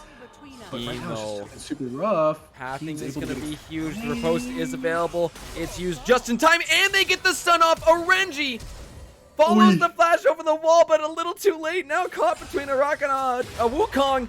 It's going to be Limbloom looking to at least trade back. Cyclone is going to be popped, and now come the rest of the astronauts. Elder Dragon is up in 20 seconds, so keep your eyes on the Nocturnals as they look to go for it. Orenji trying to deal with 4-5 members, and boom! Finally gets a big old barrel. That is a huge loss here for the Nocturnals. Elder up in 8 seconds, and the astronauts are going to have plenty of time to get on over here with the numbers advantage. Yeah, but they lost so much vision setup. They could have set up a death push, and they should have set up a death push using the Vygar, using the B-Pot's burst, but now it's going to be the Elder Flip. It's already down to half HP. Oh, Burger Flip right now. B-Pots with the ulti on to Limbloom, but look at the damage coming out of Defoe. Explodes them. Astronaut secure. The Elder and Nocturnals have got to run for the hills. They've got nowhere to go. B-Pots is getting lower. He tries to do the Spider-Man moves on out, but Keen is chasing him down. Kaboom goes the Nautilus. And that just might be game 2 for the astronauts, Arland. You have to imagine there's no way to come back from this. It's really hard for them to stall this game. It's got to be at least, it has to be the game over right here. They can walk it down. They have enough tankiness. They have the Ornn. They have pretty much everybody alive. Keen, beautiful steal on the Elder, right? Like, man, didn't expect both junglers to flub the smite like that, but really good job coming through the team. They're going to be taking down this mid tier 1. They're going to be, or mid tier 3 rather. They're going to be taking the inhibitor, and Orenji doing his best to try split push around, but it's one of those situations where you look back at the VOD and be like, maybe I was supposed to group with the team and just play at an off angle, look for a flank like I'm some sort of collie, or it's just super rough situation to find yourself in after winning lane so hard. Yeah, a little bit of a toughie here as, again, this Elder is going to be so important here for the astronauts as they look to close out the second game. Look to put themselves at series point, at match point here. This is insane to see already in this series. Nocturnals have had a lot of good moments, Arlen, but it's just a matter of closing these late game moments. It's a matter of securing those massive objectives. And even though they did get a nice steal on this Baron, it's this Elder. These fights that we keep on seeing. Lindblom sneaks on over the wall. Needs to be a little careful of getting caught on out by Beepot's hook. But still, Elder persists. The pressure is up on this top side of the map, and we could see a fight literally happen at any given moment. Melly G with the barrels over the wall. That's going to be the call of the Forge God, looking to at least land it on 2. Yes, they do. Orenji trying to sneak around the side, trying to look for something, but Defoe keeps them at bay with that Swain Eye, if you want to call it that. Yes, Swain Eye, sure, close enough. Onto the inhibitor they go. Astronauts have got the pressure. They take inhibitor, and now they will go back, reset, and maybe look for something else in just a moment's time. Yeah, a minute left on this Baron. Everyone is oraned up. Everyone has their ornaments. You got the Sand Strike's Claw. You got Dia's Side. You got Leandri's Lamet. And you have Beepots getting assassinated by Melly G. Melly remains. Melly smells something coming on out of the base, and he's like, you know what? I'm gonna do this to Beepots. But to Beepots, he did Beepots dirty there. Blew him up, but we're gonna have the top laners going at it once again. Lindblom, take a look at what's going on. He could be there to help on out, but do they want to stay? No. Melly G gets popped out, and Lindblom makes the call to stay. Unfortunately, now with multiple members around here, flashes on out of the cage, still in the Cyclone, has one more use of it. Able to get away for now. Renji on the chase. Will get stunned on down by Kibi. Cat goes on Golden. That's a stopwatch, question mark, but here we go. We're seeing some more. Keen is walking in. The teleport comes through. Ornn is here. Gale is showing up and soaking up so much damage. No direct to camera. Don't do me like this. Southern Warrior will go golden. Kibi Cat tries to hold on for more, but Gale knocks up Southern Warrior into the wall. He will go down. Kibi Cat is next, and this should be it. The death timers are 50 seconds plus. Gale, though. Oh, wait a minute. Gale, wait. Wait, Gale. Too deep, buddy. Too deep he goes, but one Nexus turret will fall. The next one is a question mark. These super minions. Super winions, more like it. And a Baron Parlance. There's not too much to say more about this one, buddy. Yeah, not too much. You have to imagine it's all she wrote. It's looking like it's game over, even though Gale did a little bit of an in that last teleport. It doesn't really matter, you have to imagine. Now they can just walk in, double supers on all sides, pretty much full build on everyone who matters, and that one person who matters is Defoe and Kian and Melly G. Yeah, this game is looking pretty hard to come back from, unless they, land a miracle with Thunder McBusters and Southern Warrior just pulling off the upset of the century. Oh, it would take a literal miracle here if the Nocturnals were to find this one. I don't know, big team fight, they wipe some, you get Fiora split pushing. It's not impossible, but it's improbable, and that's unfortunately the situation the Nocturnals find themselves in right now, knowing they're going to be down potentially 2-0 here. Will it be possible? Can they hang on? Baron buff is on the Astronauts right now. Not able to find anybody with those Gangplank barrels, but the ults are up. Everybody's ready to go. Call of the Forge God has been the main initiator here. Beepots goes a little wide with that anchor, and look how much damage Keen is doing with the 148 stack Senna. That is huge. Gangplank ult is popped. Stormbringer does absolutely nothing to this team, as Orenji does pick off Lindblom, but the focus here is going to be that Nexus Defoe chasing these members of the Nocturnals all the way into the base, and game 2 locked down, secured for the Astronauts. Ooh, the Astronauts, it looked rough in the first half, I'm not going to lie, but they managed to bring it back and give us a nice little series. I don't know if every time we come back you can tell that I've sat here with my head in my hands like this, and then we come back and my bangs are a little crazy, but that's how all these games are making me feel. But we're still all on track. But so far, I'm just going to say, if we're thinking that second game is the one that tells the series, so far we're all looking to be right. We just need to see where exactly the losses could potentially be had to see which one of us is going to come out on top of these predictions. So far though, I'm feeling pretty good. Every time it feels like we got to count Astronauts out, every time I put my head in my hands like this, they turn it around. They make it, I got to stop doing that. They make it all work out into their favor. Gerv, walk us through that game. What was the pacing like? What were the differences between this game and the last game as well? See, I thought we were going to see a little bit of variation with Beepots on the Nautilus, getting the roams out. aiming to get that Viger ahead as much as possible. We've seen him even do crazy stuff like going for like a 4 or 5 minute gank all the way up to top lane. But still, kind of similar themes are coming through again, which is Nocturnals finding themselves a little bit of an early lead, Orenji crushing it up in the top lane, and then objectives slowly start to disappear, and Astronauts seem to be the one that claimed the majority of them. Not all of them this time. Game 2, we did see Nocturnals taking themselves a Herald, take themselves a Dragon, but that focus is there. The macro is there for the Astronauts, and they are just in the right positions as either individuals or in pairs or as partners. They're rocking through the jungle holding hands saying, hey, this is our dragon, see you later. So yeah, really good macro, really good team play coming in from Astronauts, and gonna be question mark for what the Nocturnals gotta do in this next game. All right, but Arlant, question mark, do you have any insight, things you wish they were changing up, some patterns that you're seeing between these two games? Yeah, I think the real question mark is Orenji capable of carrying the team, right? He's able to find leads by himself in the top lane, with or without jungle pressure from either side, but he's just not able to transition them. And maybe it's the champions he's getting put on, right? A Fiora who wants to be alone, wants to split push, wants to get solo leads by herself, or is it the Gnar who he builds like a split pusher instead of building for the team fight pressure, even though Gnar has so much team fight impact, right? So if we're able to pick up maybe a Camille for a Renji or something along those lines where he's actually able to influence team fights on a better scale, we might see an entirely different Nocturnal squad come out. All right. Make your predictions in the chat. What do you think Nocturnals need to do to come back, or are Astronauts gonna bring it all home right after this break? We're gonna be bringing you into game number 3.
Welcome back to the Victoris Esports VAD semifinals match, the Astronauts versus the Nocturnals. Astronauts are currently up 2-0 in this best of 5 series, and we're going right into game number 3. Will they be able to give us an early night, send the Nocturnals packing, or not Nocturnals figured out a strategy to start to fight back? We will see, but we will see with Gurf and Arland sending you all off to the Rift. Right, let's go once again. I've given these players the ready check, and thank you once again, Becky, for giving us the most lovely of send-offs. I think we have an update from the other side of the bracket too. I think Hornets are up 2-0. We'll come back to that when we come back to the desk as well too, and see if there's another option for that, but it might be a potential double 3-0 angle here in semis tonight, but it's not over till it's over. I've seen the reverse sweeps. Arlen, you've seen the reverse sweeps. It happens from time to time, but can it happen when the Astronauts are playing like they are tonight? I don't know. Nocturnals, they did opt to swap RNG to the mid lane. And Thunder McBuster up to the top side. So there's definitely a possibility that they might be able to throw a spanner in the works. But right now, Astronauts are just looking to be on a tear. They have lost the lane that RNG, whatever lane RNG is in, they have lost that lane, but everywhere else they've pretty much gone even or dominated. And I wonder if swapping RNG to the mid lane will allow them to influence the map a lot more. It's a really weird answer to the question that they're being posed right now, and I'm not sure if it's going to work out. We'll see. I mean, Renji was in that mid lane pretty much the entirety of the split. Top was where he was originally, and then even when the split became, I'm like, Renji a little bit different, but that is why we do see the Cassidy being banned away. He is quite good with it. Jin coming back again. This time the Xerath. You know what? Immediately my thought was like, oh, that's going to be for Defoe, but no. Jin Xerath bot lane. I call that the dodgeball lane, because you can both press your ults at the same time, and good luck trying to dodge it out. If you got good timing with your ADC support as well, you can just make sure to plink them off. So that is absolutely horrendous to deal with if you are the side of Nocturnals. But the answer is Senator Tom Kench. I would also presume that is going to be paired up in the bot lane together as well. If you are slightly in range of that Jin, you are able to at least get the knock up. Could be an interrupt angle, but once you're in there, things get really, really sketchy. Viego. Should be fun to watch this game, though. That's something new coming out. Yeah, I like the draft, the first 3 picks of the Nocturnal so far. I really do like it. They have a really strong jungler. They have a bot lane that's very safe, but at the same time very strong. Like, if it comes out to those first early levels, disregarding ultimates, Southern Warrior and Beepots are going to beat out Keen and Gale pretty easily, pretty handily, you have to imagine. And even with ultimates, involved, Beepots just kind of eats Southern Warriors and they run away. But yes, I see it. I see it. I see it. There is the Lavender Swarm, I think, coming onto the Rift in the form of Bel'Veth. She terrifies me. I think even more than Nyla. Like, Nyla hurts right now. We don't want to have to deal with her. But Bel'Veth, that attack speed is absolutely no joke. And it just keeps getting faster. You look at the numbers, and I want you watch the bottom left corner of the screen when we have the Bel'Veth up there. Just take a peek at that attack speed as it gets going. 4.7, it can sometimes get up to 5. I haven't seen it since the days of Kog'Maw when he was first pinging off there. But yeah, Bel'Veth, extremely, extremely terrifying champion in terms of what is out right now and what is strong. It's more of a question of how much experience, how many games of Bel'Veth do these members of the Astronauts have in, is going to make maybe a slight difference. We'll see. Yeah, and right now, if I was Astronauts, I'd blind pick my mid lane. I'd just blind pick the Azir. Doesn't matter if you can play it or not. Maybe even the Talia, maybe even the Victor. Just something that stalls lane and doesn't allow for your jungler to get invaded. You want Bel'Veth to scale, free farm. And Viego wants to do it as well, but he has a lot more tools to fight early, right? It's a Viego. He can skirmish a lot sooner than Bel'Veth. And if your Bel'Veth is getting invaded, and if your Bel'Veth is getting skirmished on, then you're going to be losing the game. So you want a mid laner who doesn't allow that to happen.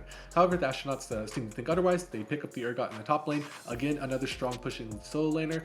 Bot side is pushing as well. So all they need to do is lock down a mid lane who allows for this Bel'Veth to just free farm. And it's going to be Poppy in the top side. She is. You asked for her earlier. Ask and you shall receive. Shoot, I like it. I mean, it is going to be an annoyance to the Urgot.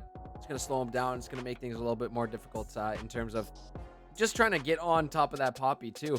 Because really, you're looking, what is going to be the engage options here from the Astronauts? Might find out for this R5 here.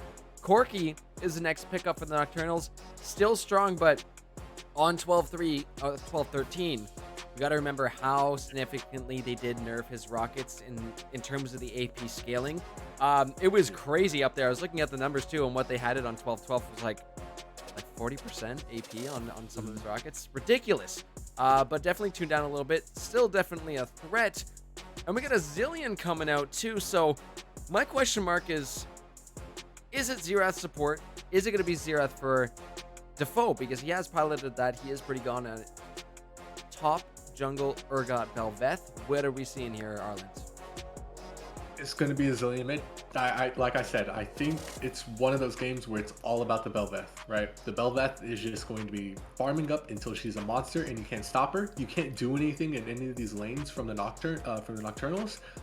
Poppy doesn't do much into Urgot, can't really do too much into Urgot. Astronauts can't do much into a Jhin Xerath unless they overextend and run into the Viego. And Corki is so significantly nerfed, and he's into one of his worst matchups in the Zillion mid. But yeah, those Corki nerfs just make him really just...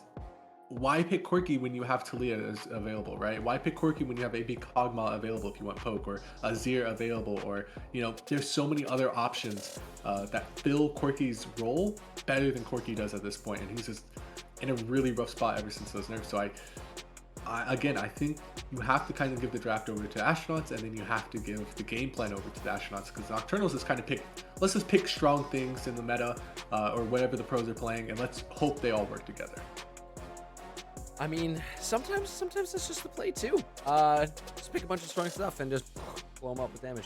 I look a little closer. Urgot jungle is not completely out of the question. I think Melee can do well on the Urgot, but in terms of those spicy, crazy picks that we do see coming in from Astronauts, I can see Melee potentially taking the Belveth up to the top lane. We're going to find out very shortly. And while we do get the correct order of these picks up in just a few moments, predictions are open, so you can let us know who you think is going to win game number 3 here. This is do or die, though, Arlen. We're coming here. Absolutely. Potential final game of the evening. Nocturnal, super strong team all throughout the split, ended up to be in Group B. But during that crossover week, back all the way in week 5, Nocturnals did take a game against Astronauts, which I was looking back at that match, the match history, and yeah, they were able to defeat this power team. But tonight in a series, they got to make it happen right here, right now. And I'm thinking my prediction might have been right, Arlen. I hope not. No, it's not. It's Urgot top. Okay.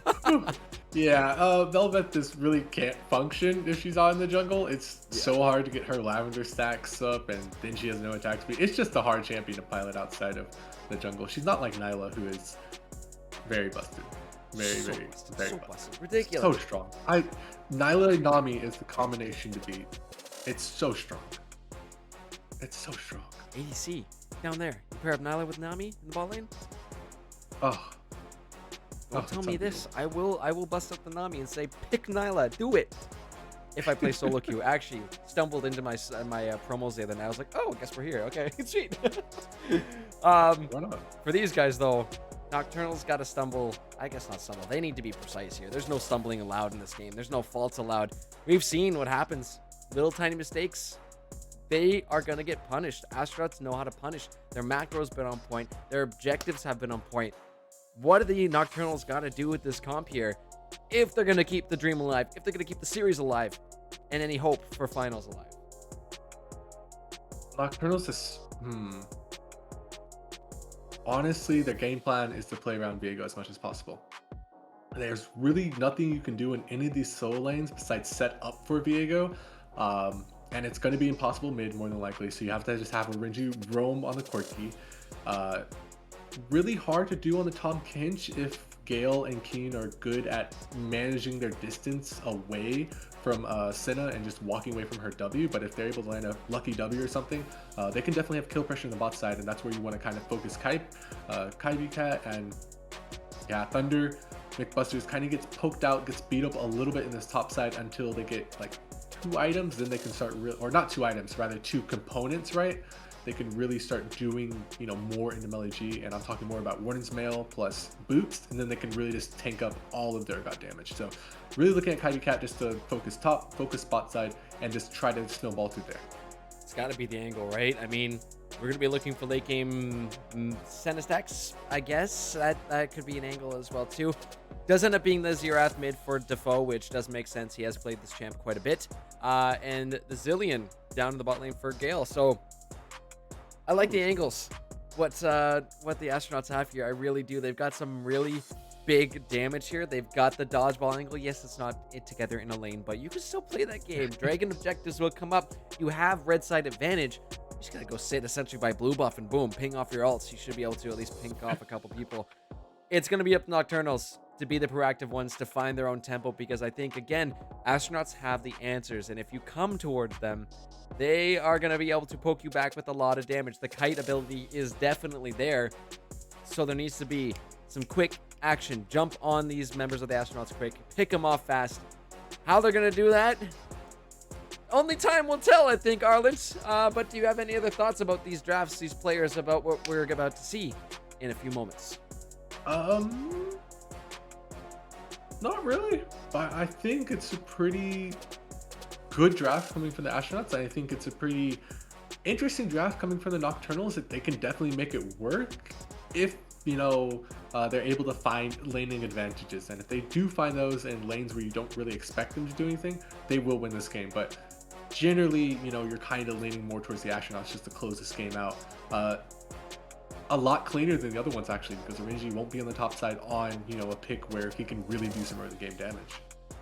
Different seeing him back in his mid lane once again, but before we head off to break, there's a certain special someone there in chat. Regdor brings up a good point about the certain combo we could see here. Velveth, Zillion. Velveth is an absolute auto turret that just... What happens if she just doesn't die and comes back and gets to do it again? That's fantastic point to bring up, Regdor. We are probably going to see that happen at some point, so keep your eyes peeled for the plays, for the magic to happen. If you haven't already, get those predictions in. And I think the only other thing I have to say is make sure to use command register fall22 to look at registration for the upcoming fall split, and as well command tournament to look at the next upcoming tournaments, July 31st and August 6th. Lots of action soon to come. We'll keep you updated on the other side of the bracket of the Hornets versus the Eagles, but potentially one more game on the line here. Potential decider game for who goes to finals next week. Let's see how it breaks down. Arlen and I will be back on the rift in just a few moments. See you soon.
promise I won't take too much. You'll be alright. Turn out the light. Turn out the light.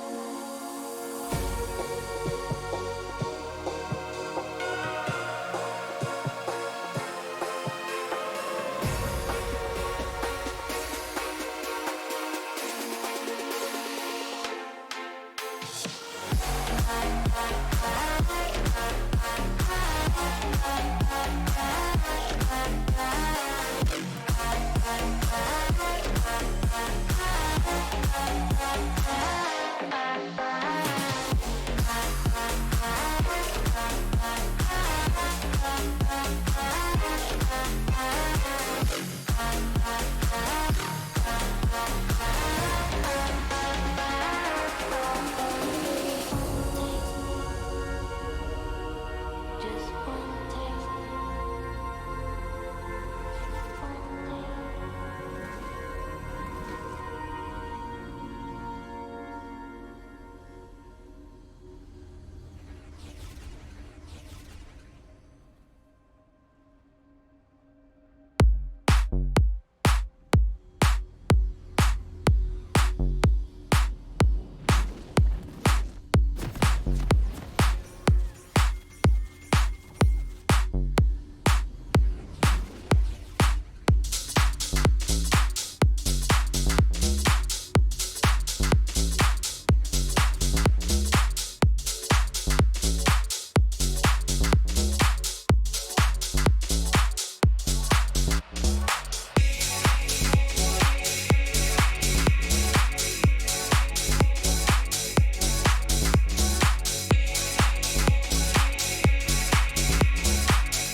Hello, ladies and gents, boys and girls. We are here once again for another match of the VAD semifinals. This potentially could be it, though.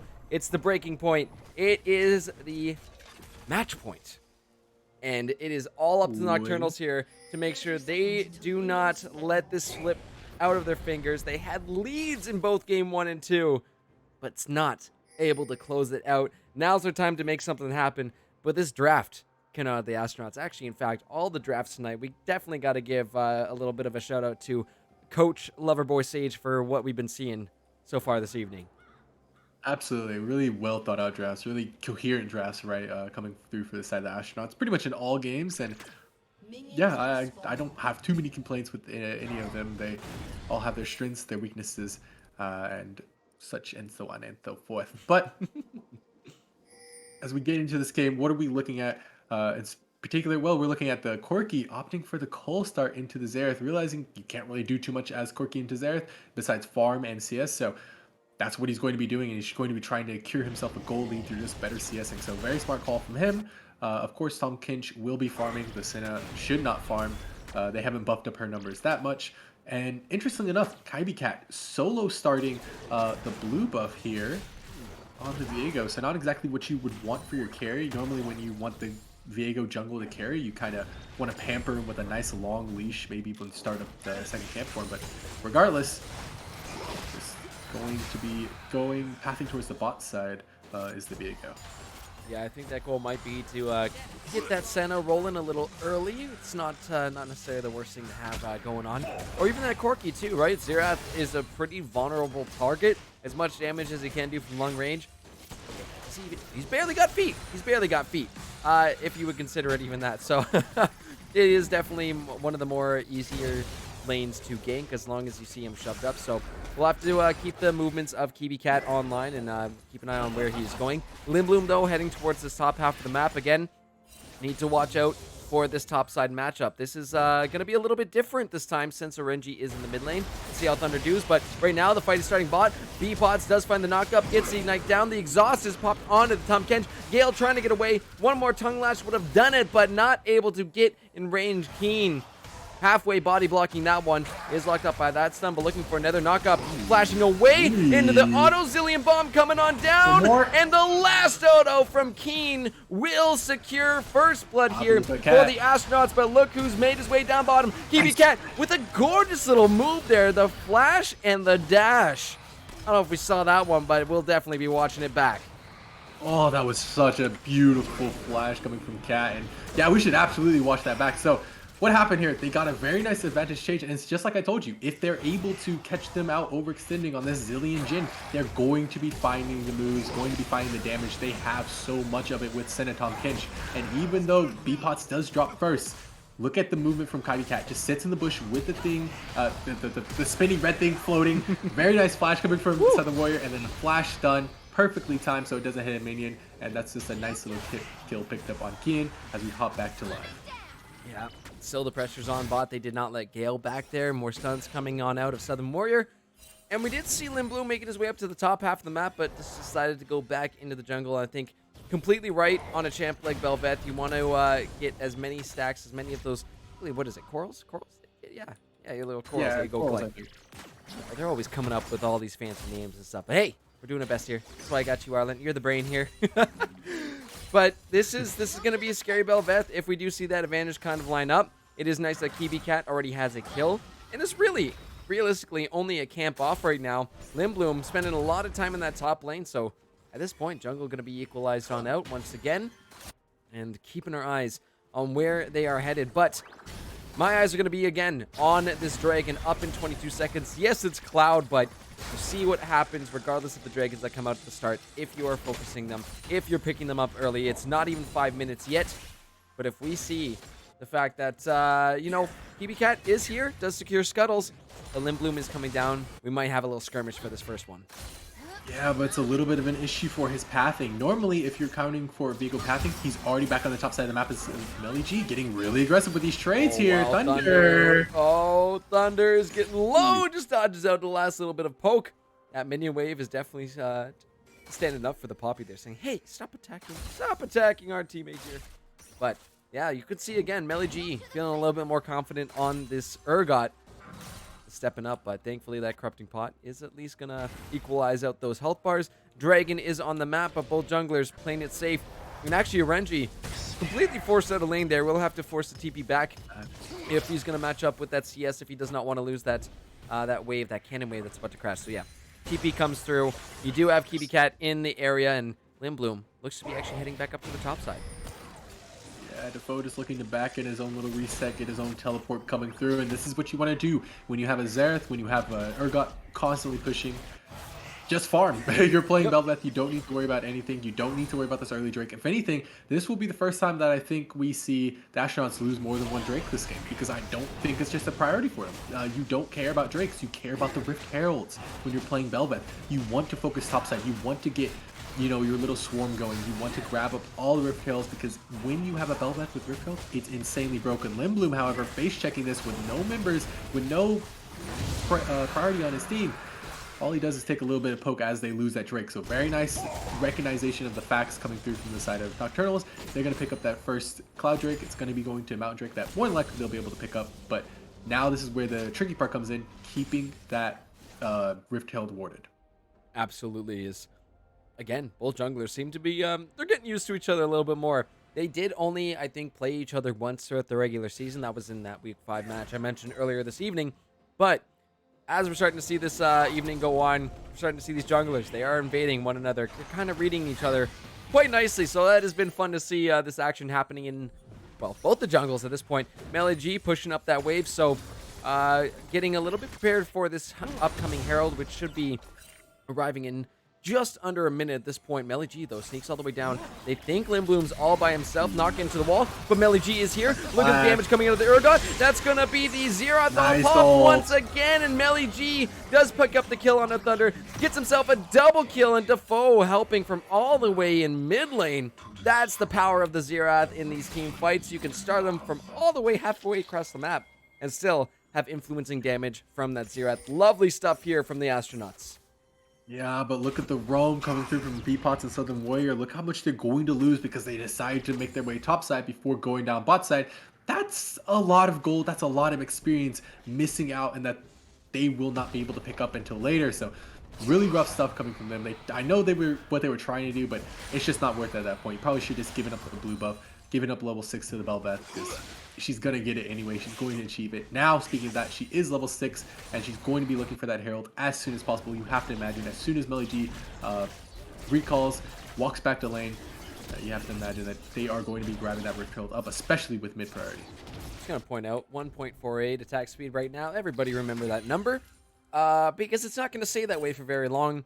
It's going to get faster, faster, and faster, and faster, and definitely going to influence these next few takes as Lindblom has snuck onto the Herald, hasn't gotten spotted. He's kind of hanging out there for a little bit before he actually starts. So maybe just that you see that few moments of just taking the time to think about, is anybody going to roam? Is anybody making their way here? Is anybody just in the area? And they've definitely found out at this point, or at least made the right guess. Oh no. Orenji in trouble. The last flash auto will do it to Foe. Knowing his limits, playing with them, and finds the kill. Lovely stuff. Metley G going at it once again with Thunder McBusters up in this top half, and oh no, Poppy. Poppy dodging around that one. KB Cat, my apologies, once again does find a kill in the mid lane on a Defoe there, but Lindblom chasing down Thunder should be able to find this kill for the Bel'Veth. Pulls out the flash as well, and that's going to be some more coral to add to the reef there for the Bel'Veth. Lovely stuff from Lindblom.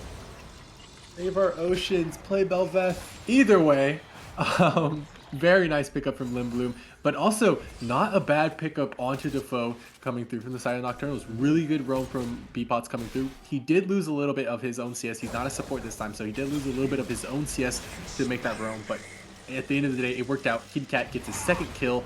Lindblom does secure his second, and one thing I want to highlight is that when you have Biggie mode on Lindblom on the Bel'Veth, you want to be using it as much as possible. So they got to get her into a lane, either go bot, either go top, drop the Herald, just start using those little void minions to push down a turret and secure a huge gold advantage for yourself. Otherwise, you're just letting it go to waste in this early game, and you're not doing anything with it. It's just going to be a little bit of a turret grabber. Oh, look at B-Plot. So looking for the initiation on to Gale or Keen. He's trying to pick one. Looking for Keen might be the play because that Jin's going to be doing a hell of a lot more damage, but he spits it out towards the center. The Dawning Shadow from downtown. B-Plot splashes forward. Gets the auto to secure the kill. Gale is actually going to pop the Chrono Shift, so uses that one maybe a little bit early, though. Renji has to go on over the wall. Kibi Cat is here. Lindblom is here as well, too. That's going to be the Zeroth ult down onto Southern Warrior. Can't find it. Lindblom with the DC at a horrible time. And I think we just got a quick pause. Question mark. Arlent, are you also paused? I am also paused. It's fine. It's okay. Probably just doing the pause thing that Riot Games likes to do when you pause the game. Yeah, but you just got to like, yeah, I was going to say clap your hands 3 times, snap, spin around, but hey, you know what? It heard my thoughts. It knows what was coming, and it just starts out. Exactly, like you're playing. Just believe it will happen. But either way, very nice stuff. Now we're just waiting for this next strike to come up, and you have to imagine they want to contest it, but I don't think that's the right move coming through from the Astronauts. Again, I think it's fine if you give up the first few Drakes and you just look to secure Rift Heralds and look to secure more farm on this Bel'Veth, and that's what they're doing, right? You look at the farm differential, and it's starting to grow slowly but surely for Lindblom. Yeah, it's getting up there. Still has a Herald in the pocket too. Could decide to use it here or save it for the next push, but this Dragon is going to get started up first by the Nocturnals, melted down, and I don't think there's going to be any contest there considering the Corki package is available. The curtain call comes on out. Orenji is questioning, do I go on over this wall? Yes, he will. He pops Keen. He pops Gale. They're both about to go down. A double kill for Orenji, and we're getting ourselves a Hex Soul, but in the meantime, Herald was popped in the mid lane. There are still plates available to Flo and Lindblom. Gonna be sharing these ones. That's a lot of gold to be given on right back. But Corki is looking huge. The rotation coming up will force them off, and Shelly will fall. And even though they got 2 kills, right, they got 4 plates mid. Look at the gold. They got a Drake as well, and yet you still look at the gold, and it's still 1,000 in the favor of the Astronauts. It's absolutely insane what Belveth can do to the gold gains when she's able to get that Rift Herald, when she's able to get the push, when she's able to get her little minions hitting the turret. It's nuts. Very good play from Orenji, though. Recognized his limits on the Corki, recognized that they were out of position, packaged over, hit them in the head, and they just dropped like flies. But now he's back in the lane where he can't really do too much of that, so he's kind of feeling a little bit of the pain. He's like, hey, I can take this, the same scene support, goes back to face to foes, like, oh, wait a minute, not yet. More trading up in this top side. That was a flash coming out from LEG. Now Kiwi Cat is up here as well, too, but spotted it on that control ward, so not going to be able to quite go for that. We do have a bit of time here to breathe, at least while we get ready for our next fight. No Dragon for 3.5 minutes. And like you said, that gold was equalized quite nicely by those tower platings, and you take a look at even in the mid lane, only about, I think, again, a set of boots separates these two mid laners, with Orenji just getting that slight little edge. But so far, so good from either side. Nocturnals are still in it. The question is, how scary is this Belveth going to get in what amount of time? Because it is a ticking time bomb that we're waiting on here, Arland. Absolutely. It's like facing a Master Yi or something, but much worse. It's like a Master Yi / Bane type of situation, right? It's just so hard to outscale this champion. And speaking of this champion, let's talk about builds. Normally when you see Belveth picked in comp, right, or in competitive and high elo as well, she usually builds, Blade of the Ruined King into something like a Sunfire Cape or a Frostfire Gauntlet, because it gives her that innate tankiness as well as some lifesteal and attack speed, which is what she wants. But, in solo queue, you see more of this attack speed centered build. It's kind of like Viego in that sense, right? Viego, in competitive, you see him build for the Divine Thunder. As we see Orenji and Defoe go at it. Orenji, buddy, I don't think he went to do that. Here comes the Zeroth ult, and Lindblom cleans it up. Go collect your coral, my friend. You deserve it. That, I think, was a little overzealous from Orenji. Took way too much poke, and unfortunately, not able to lock that one down, but that, little stun, stop skills, back once again. Dawning Shadow is available. Could potentially look for that pick in the bot lane, but Lindblom is down here, spotted out again on a control ward. Both ends of the map right now have been pretty good in terms of warding their lanes, but that time Orenji is gone, and after that Herald push, that's mid-tier 1, looking pretty weak, allows Defoe to walk up and simply clear that one out. Opens up the map a whole ton more, though, Arlen. That Dragon's up in a minute 40. We're going to have Baron here in 5 minutes, and already having that advantage is going to be huge. And unfortunately, B-Pots does DC again, so we might see a pause in a couple seconds. Yeah, there it is. Probably see a pause. Well, during the pause, we have time to talk about items again. And I did get my point off a little bit about Belveth items, right? And how, the differences we see with, Kraken Slayer versus, Tank Belveth, right? We're going to be seeing, especially with the nerfs to Divine Thunder, I think this is a fine adaptation. We're going to be seeing Triforce Viego come out, and I really do like Triforce Viego. I was on the train long before the Divine Thunder nerfs, but with Divine Thunder nerfs being the better item and more team comps overall, it kind of fell by the wayside. But now with the Divine Thunder getting nerfed, Triforce is coming back out in full force onto Viego, and I think it's a great move here. It really does boost up his damage a lot. It allows you to build Sterak's Gauge, which gets him even tankier, and then you just go for a nice smooth death stance after that, and all of a sudden he's unkillable. You can't burst him, and he has a lot of healing, a lot of attack speed, a lot of Sheen procs, right? Then we look on the other side, we see Melly G opting for an Edge of Night on Urgot. Not generally seen, and definitely not seen first item. This must be a Melly G special that he's opting for here, because I'm not sure really what it does well into.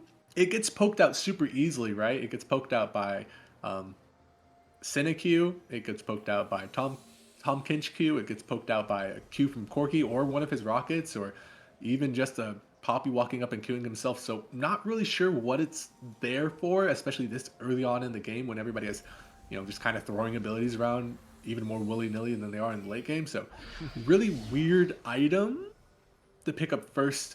But if he's able to make it work out, then, results-based analysis goes hard. Oh, it's gonna be a question mark while we get going. Again, the mini pause while we unpause, and then we get back into the game officially. I do have a quick little update, though, from the other side of the bracket. We already have one of our finalists set to come in next week. Hornets made it through 3-0 over the Eagles, so bracket has been updated.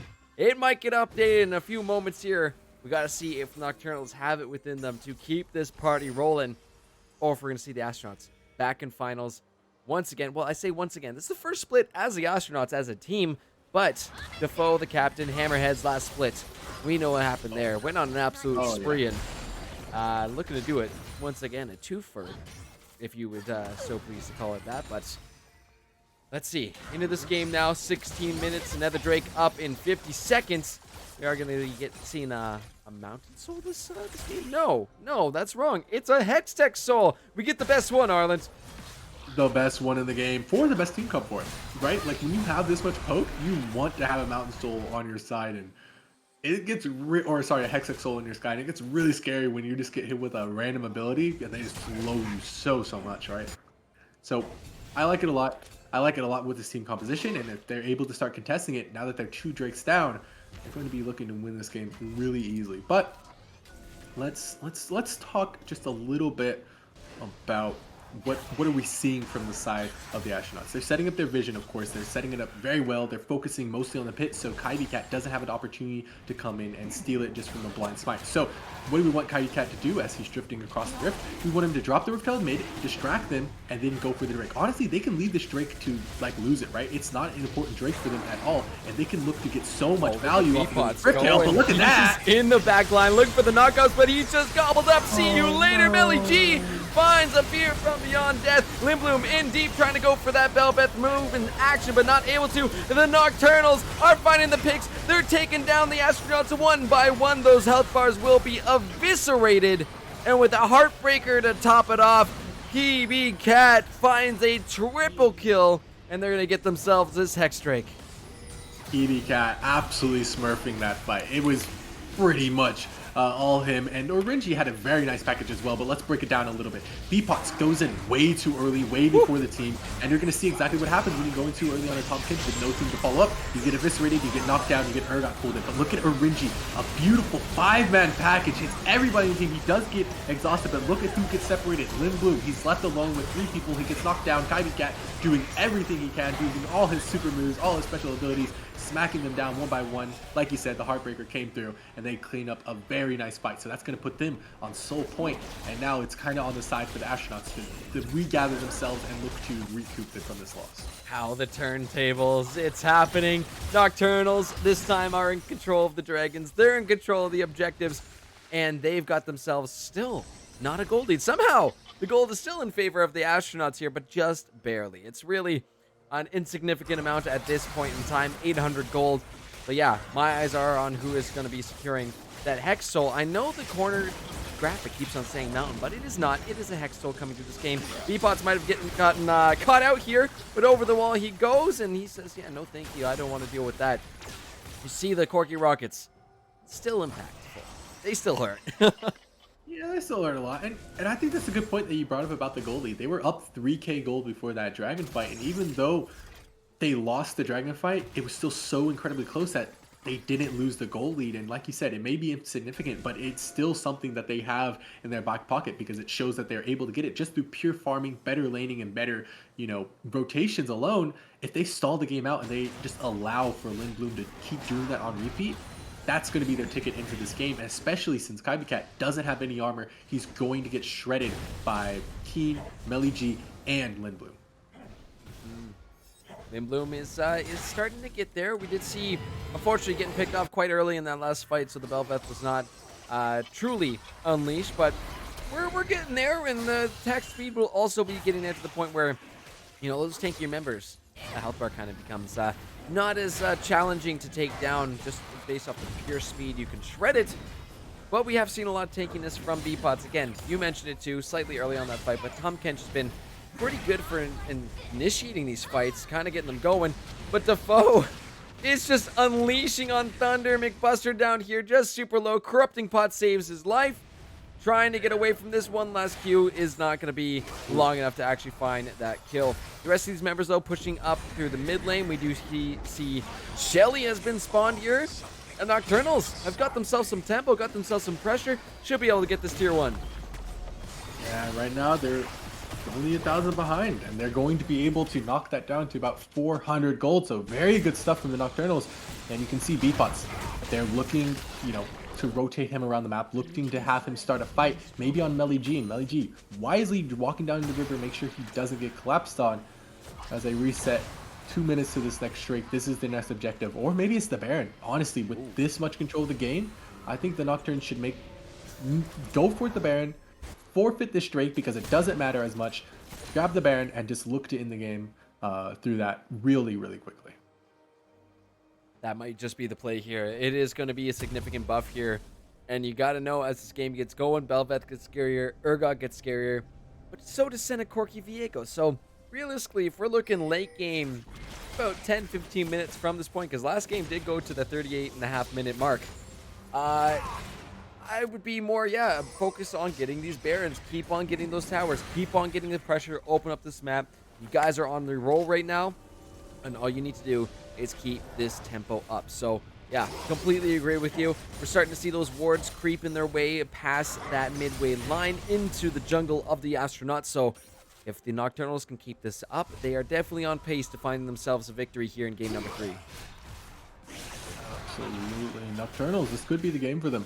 But at the same time, I'm just seeing weird things coming out from them. And the most weird thing is the fact that Tom Kinch is the one acting as the engage. Generally, when you have a Tom Kinch, you kind of want him to act as disengage. You want to see him standing directly on top of his Senna or directly on top of his carry, ready to eat them and then run away as fast as possible, right? So when you have the Tom Kinch acting as the one in the front line starting the fight, all of a sudden Southern Warrior doesn't have a way out of the fight. Kaibi Cat doesn't have a way out of the fight. Orinji, Thunder McBusters, if they get caught out, they don't have a way out of the fight, and your front line is dead. So a weird thing that they can definitely take advantage of if they don't have Corky Package coming at them from over the top. Speaking of Corky Package, oh my goodness. Forced to Heartbreak over the wall, sent into the pit by his teammate. Kiwi Cat, unfortunately, have to deal with that, but X-Drake is on the board right now. B-Pot's looking to go in, gets a knockup all the way on the Kingdom's backside. Dawning Shadow pop through. Southern Warrior still trying to poke away in this backside. Backed up by Melly G. Is it going to be enough? Look at Defoe over the wall with that Zeroth ult. These are a lot of low health bars, but Astronauts have the range. They poked them out. They made it last long. Zillion ultimate popped onto Melly G. Nice. Gale walking forward, gets taken out. Melly G is low as well too. Defoe trying to step up for more. B-Pots with the shield, but down goes the Corky. Renji's taken out. B-Pots is on the run. And McBusters unfortunately drops as well. It's a clean ace. I say clean. They did lose a couple members. It's an ace for the Astronauts. Right there. It's exactly what I was talking about. B-Pots flashing in to start up the fight. Corky Package over the top, and it's a rough one, right? This isn't exactly what you want to do. B-Pots didn't even get a chance to use his ultimate on anyone on his team or on the enemy team, and that probably is what killed them, because you don't have that package for your team. You don't have that safety. If he had ulted or Minji here, if he had ulted Thunder McBuster, that would have given him a huge shield to potentially last a little bit longer in this fight, but they don't have it, right? And that's what happens when you flash in and you dive in as the Tom Kinchin. Really, honestly, well played, juggling the aggro, juggling the abilities used from the side of the Nocturnals. And Kaibi Cat wasn't able to follow all the way in on their dive, and he got caught out by Blinn Bloom and Melly G, and they just were able to take him out before he even got a chance to fight. Oh my goodness. Back and forth has been the theme of tonight, but it always starts out with Nocturnals. Always starts with them looking great, and Astronauts biding their time, being patient, and getting their way back into these moments, finding these little picks. But Beepot's again stepping up really, really far. Has a lot of contention here from the Astronauts. Loses half his health and did not have his teammates there to back him on up. Baron on the board now. Scuttles is being taken. Who's it going to get secured by? By the Nocturnals. But here, the dance has begun. Poppy all the way down in bot lane. Thunder does have TP to get in here, as the Keeper's Verdict is going to be, I think, very, very important to make sure you remove these members of the Astronauts before these teams get going. Absolutely. If you don't have the Keeper's Verdict, it's really hard to get into the pit, right? You really need the Keeper's Verdict to knock them away, as we see. They tried for dodgeball. Fear from beyond death. Under the tower they go. Gobble him, and he's gone. Melly G picks up that kill, and all the way up in the top lane. Wait a minute. The TP. Did he TP up? Oh, that is so unfortunate to see. TP's up. Just enough time to get there before the turret goes down. Turret drops. Then the Poppy is killed. And now Astronauts move their way onto this Baron. Arlen, it went so wrong for the Nocturnals, but as the Astronauts, you gotta be feeling fantastic. Yeah, that's just honestly just one of those things where you just say GG team gap after the game, because right now it's just them out macroing them as a team. Look at that Kaibi cap stuck on the bot side of the map. He wasn't even able to contest it. They're going for B-Pots. They force him out of the bush. My sweet He's gonna have summer to try child. dive in. Run, B-Pots, run. He's got nowhere to go. And unfortunately, he is slain there. Almost like a team effort. Say, take him down. Take down the Kench. But nowhere to go. But look at that. You see the little Belveth minions running down top side. They're going to be running down bot side relatively soon. And that's what you pick Belveth for once she's sufficiently scaled up. You pick her for the fact that she can push these lanes super hard, harder than most champions in this game. I say she has the hardest minions to clear, because Yorks gets cleared in, one specialized ability. As we see a fight start, gets caught up in the top side. Melly G. They're looking for more. They're always looking for something more. Fear from Beyond Death was used, and now that's... almost finds him with that final shot of the Xerath ultimate, but not gonna be just enough. Just enough. I think the heal actually did save his life, so Keen taking that heal did. Sorry, Southern Warrior taking the heal for a little bit more, but Limbloom, look at him go. Look at him go. That's a lot of attack speed. That's a lot of minions, both from the Nexus and from the oh my god, this champion is I hate it. This champion's insane, dude. What the heck is this? I hate it. Attack speed better Malzahar, but better attack speed than any other champ that exists out there. Better Yorick. It's insane. It's insane. Oh, it started bad. Oh, bleh. Yeah. Oh man. Still here, B-Pots. B-Pots initiate a fight. Hunting for some more. The foe getting a little low on mana. Oh, that rocket goes wide, but final auto will find it. Shut down for Renji, but Limbloom is in. B-Pots eats him up. Oh, nice ult. Trying to get away, but here comes the curtain call as well. Renji goes down. B-Pots on the run. Southern Warrior also trying to go, but minions will take him down. Those baroned up minions gonna be enough to pop him. And now the push continues. The mid lane completely opened up. Inhibitor going down. Keen uncontested. Into that top tower they go. Kiwi Cat is in the middle of all three. And see ya later. Next inhibitor to go will be in this top side of the map. It's a double stun there to be Pots and Thunder McBusters. They're next to drop. It's the Keeper's Verdict. It only removes one. This, I think, is it. This is the show. These are your next finalists who are going to be taking on the Hornets next week in the grand finals. Astronauts do it in 3. Oh boy. Wow. Let's head on back to the desk, see how Becky's feeling after this one.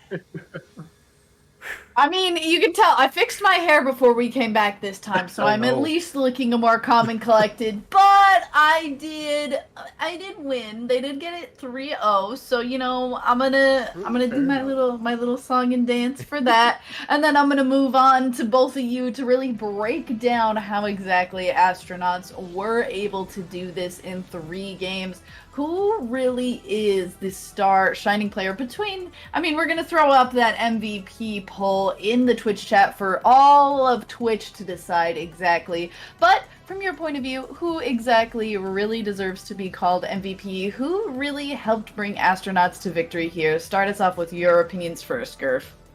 I don't know if we would talk whole series. I think that game specifically, Melogy really stepped up. Was huge on that Urgot. So that was definitely a play to be coming in through here. But I would say, I don't know if all the players played great, but I think my MVP might go to Coach Sage. I know that Coach Sage won't be on the MVP list, but I think the drafts tonight, we look at what was kind of crafted around these players, picked not only specialty champs that work in their favor, that they works towards their playstyles, but altogether, right? You see what we've got here. It was just poke on poke. You had the dodgeball comp with the Xerath Jin. That started becoming absolutely nasty late game, but really just having all the damage and the attack speed and the beefiness from the Urgot and the I'll just bring them back to life with the Zillion. I think the drafts were just really on point this game, and there needs to be some big appreciation coming from those Astronauts players towards their coach.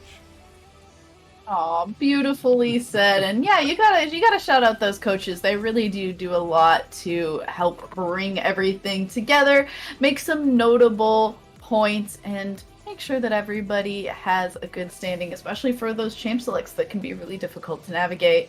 All right, Arlen, who do you think deserves that little bit of an MVP shout out for either one of these teams, really? But Astronauts being the ones who took it down, that's kind of where I'm sure we're all leaning. Yeah, absolutely. Obviously, shout out to Coach Sage, but I think if we're looking at the players specifically, I want to say Lindblom, but then I look at the performance from Defoe, and it's just so strong and consistent throughout all these games. Lindblom was very good as well, but it's just that last game kind of turned it for me. It was really Defoe being a rock in the mid lane that kind of kept them in the game in that third dragon fight, and then at that last dragon fight where they were able to finally secure their first one. Really, Defoe just a strong rock in the mid lane, just allowed them to secure all these fights. And then in the first game and the second game, he didn't have the greatest scoreline in the second game, but still just a super strong mid laner. Yeah, I think Defoe's my MVP. All right, great points have been made. We will be throwing up that MVP poll in the chat, so keep watching it. There it goes. It should be up, so you can go ahead and make your votes for who was MVP between the winning team of Astronauts. Congratulations to Astronauts, who will be going into the finals for next week's games. Very exciting and exhilarating games, all of them really were. But which one, if you had to pick one game that was the most exciting, that was the most showing of the strength that Astronauts have, which game would you pick, and why exactly is that? Gurf, start us off. You're looking a little agonized, so maybe sorry for telling you that you're unsure, but no, it's more. I'm just going back throughout the drafts here. I'm like, which one did highlight? That's a fantastic question, by the way. I think you had a little bit of pieces from all over the place here tonight. Yeah, Astronauts were on that side of that game.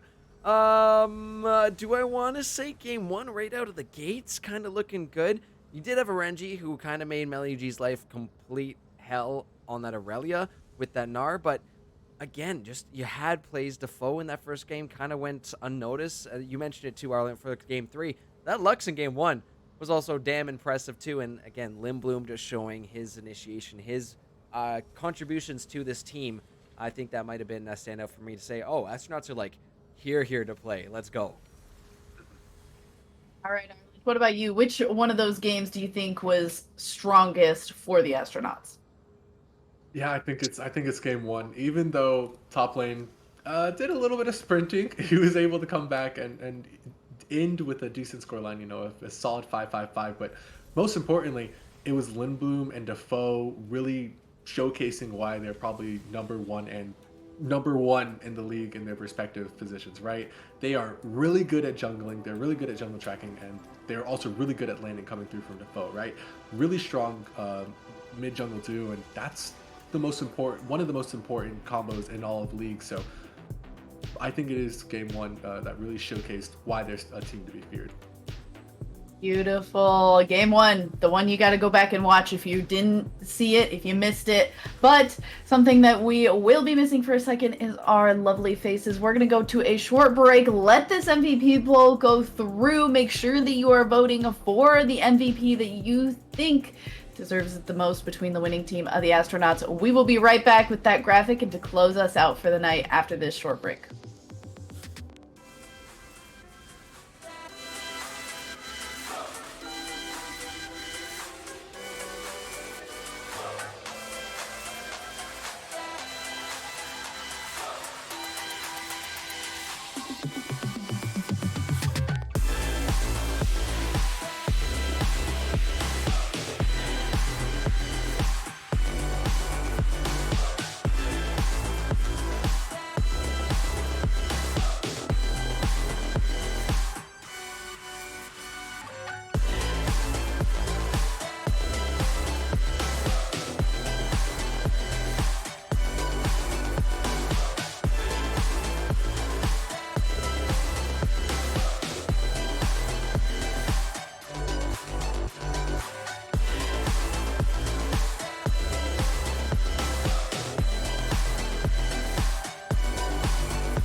Hello and welcome back. We told you it would be a quick break, and myself, Gurf, and Arland, who brought us through those heart-pounding 3 games, are back to announce to you the MVP of these games. Gurf, you got the graphic. Do you want to show it off? Do you want to bring it forward to the people? There it is.